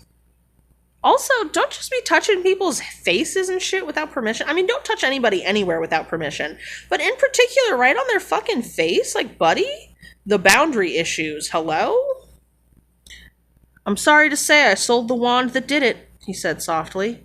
13½ inches. You. Powerful wand. Very powerful. And in the wrong hands? Well, if I'd known what that wand was going out into the world to do... He shook his head, and then, to Harry's relief, spotted Hagrid. Rubeus Hagrid! How nice to see you again. Oak, 16 inches. Rather bendy, wasn't it? It was, sir, yes, said Hagrid. Good wand, that one, but I suppose they snapped it in half when you got expelled? Said Mr. Ollivander, suddenly stern. Yes, they did, yes, said Hagrid, shuffling his feet. I've still got the pieces, though, he added brightly. But you don't use them, said Mr. Ollivander sharply. Oh, no, sir, said Hagrid quickly. Harry noticed he gripped his pink umbrella very tightly as he spoke. Said Mr. Ollivander, giving Hagrid a piercing look. Well now, Mr. Potter, let me see. He pulled a long tape measure with silver markings out of his pocket. Which is your wand arm? Well, I'm right-handed, said Harry. Hold out your arm, that's it. He measured Harry from shoulder to finger, then wrist to elbow, shoulder to floor, knee to armpit, and round his head. 'Cause, you know, those things matter somehow. As he measured, he said, every Ollivander wand has a core of powerful magical substance, Mr. Potter. We use unicorn hairs, phoenix tail feathers, and the heartstrings of dragons. No two Ollivander wands are the same. Just as no two unicorns, dragons, or phoenixes are quite the same. And of course, you will never get such good results with another wizard's wand. Harry suddenly realized that the tape measure, which was measuring between his nostrils, was doing so on its own. I mean, between the nostrils, though?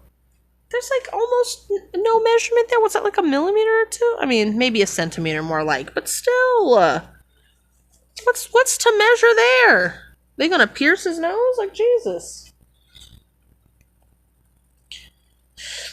Mr. Ollivander was flitting around the shelves, taking down boxes. That will do, he said, and the tape measure crumpled into a heap on the floor. Right then, Mr. Potter, try this one. Beechwood and dragon heartstring, 9 inches. Nice and flexible. Just take it and give it a wave. Harry took the wand and, feeling foolish, waved it around a bit, but Mr. Ollivander snatched it out of his hand almost at once. Maple and phoenix feather, 7 inches, quite whippy, try. Harry tried, but he had hardly raised his hand when it, too, was snatched back by Mr. Ollivander. I mean, this guy seems pretty rude if he's, like, touching people's faces and snatching shit and asking Hagrid what he does with his personal property. Mind your business, buddy.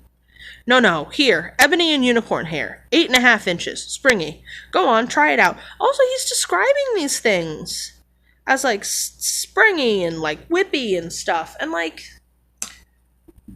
as I'm doing this, like, I have a fucking stick in my hand that's about a foot long. I'm spinning some yarn. And, like, hello? It's pretty solid. I mean, it's pine. But, like, if it was all wiggly and shit, that'd be a problem. It shouldn't have give. It's a stick. Anyway, Harry tried and tried. He had no idea what Mr. Ollivander was waiting for. The pile of tried wands was mounting higher and higher on the spindly chair, but the more wands Mr. Ollivander pulled from the shelves, the happier he seemed to become. Tricky customer, eh? Not to worry. We'll find the perfect match here somewhere. I wonder now. Yes, why not? Unusual combination. Holly and phoenix feather. 11 inches. Nice and supple.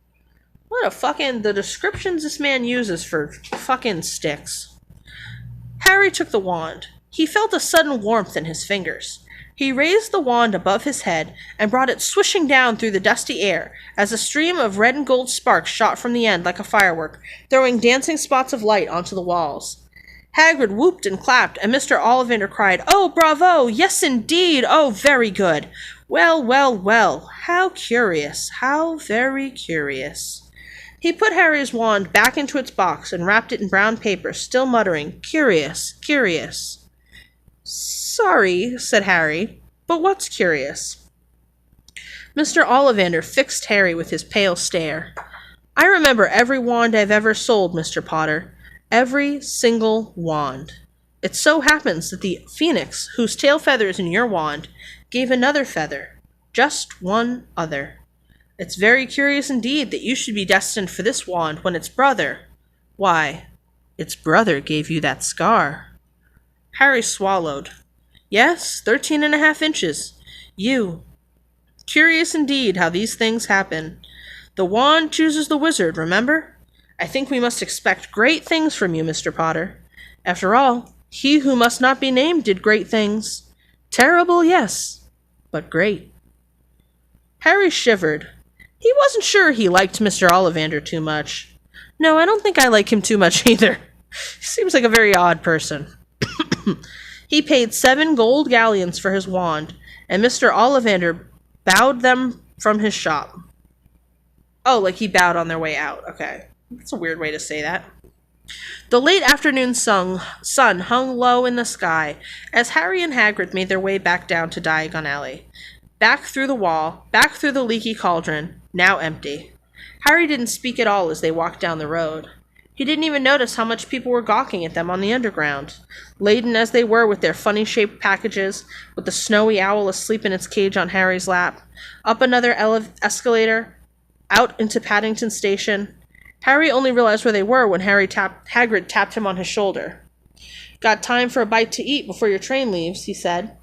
He bought Harry a hamburger, and they sat down on plastic seats to eat them. Harry kept looking around. Everything looked so strange, somehow. "You all right, Harry? You're very quiet," said Hagrid. Harry wasn't sure he could explain. He'd just had the best birthday of his life, and yet... He chewed on his burger, trying to find the words. "Everyone thinks I'm special," he said at last. "All those people in the leaky cauldron, Professor Quirrell, Mr. Ollivander. But I don't know anything about magic at all. How can they expect great things? I'm famous, and I can't even remember what I'm famous for. I don't know what happened when the night my parents died." Hagrid leaned across the table. Behind the wild beard and eyebrows, he wore a very kind smile. "Don't worry, Harry. You'll learn fast enough. Everyone starts at the beginning at Hogwarts." False, but okay. "You'll be just fine. Just be yourself. I know it's hard. You've been singled out, and that's always hard. But you'll have a great time at Hogwarts. I did. Still do, 's matter of fact. Hagrid helped Harry onto the train that would take him back to the Dursleys, and then handed him an envelope. Your ticket for Hogwarts, he said. 1st of September. King's Cross. It's all on your ticket. Any problems with the Dursleys, send me a letter with your owl. She'll know where to find me. See you soon, Harry. The train pulled out of the station. Harry wanted to watch Hagrid until he was out of sight. He rose in his seat and pressed his nose against the window, but he blinked and Hagrid had gone. Because, again, he's fucking using magic constantly.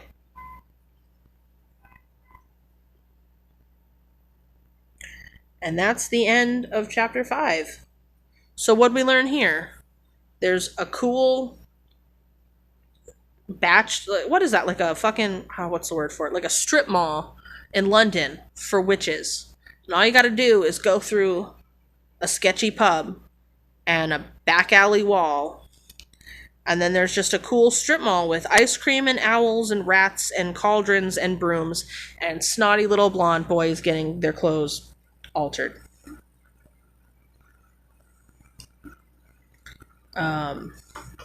And also you can take a train to the Dursleys. So I don't know how far from the train station they are that Hagrid was just like, you got this, get on the train and walk. Like, has Harry ever taken the train? Does he know how to get home from there? Also, he's got a month to go before the Dursleys are supposed to take him to the train station. Also, who says the Dursleys are even home? They were on that rock with no boat earlier in the day. So, like, Harry shows up and there's just nobody there. Like, what's he do? Go to Miss Fig's house?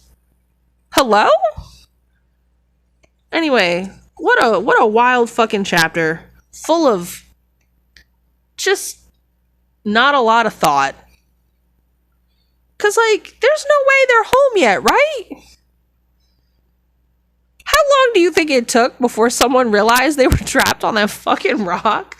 Like, I bet what happened, logistically speaking, what happened is he told Miss Fig. Miss Fig was like, oh shit, y'all took the only boat. And they had to, like, call the authorities to go rescue them. Because they have no food there either. Like, and how does Harry accurately relay, like, where where the fuck they are? He didn't know. Jesus Christ. God fucking damn it. Oh. Alright, on that note, I gotta go. But what the fuck, huh? Wild. I'll probably be back tomorrow. Until then, stay safe. And, if you ever decide to take a boat out to a rock in the middle of an ocean, or the ocean, an ocean, there's only one.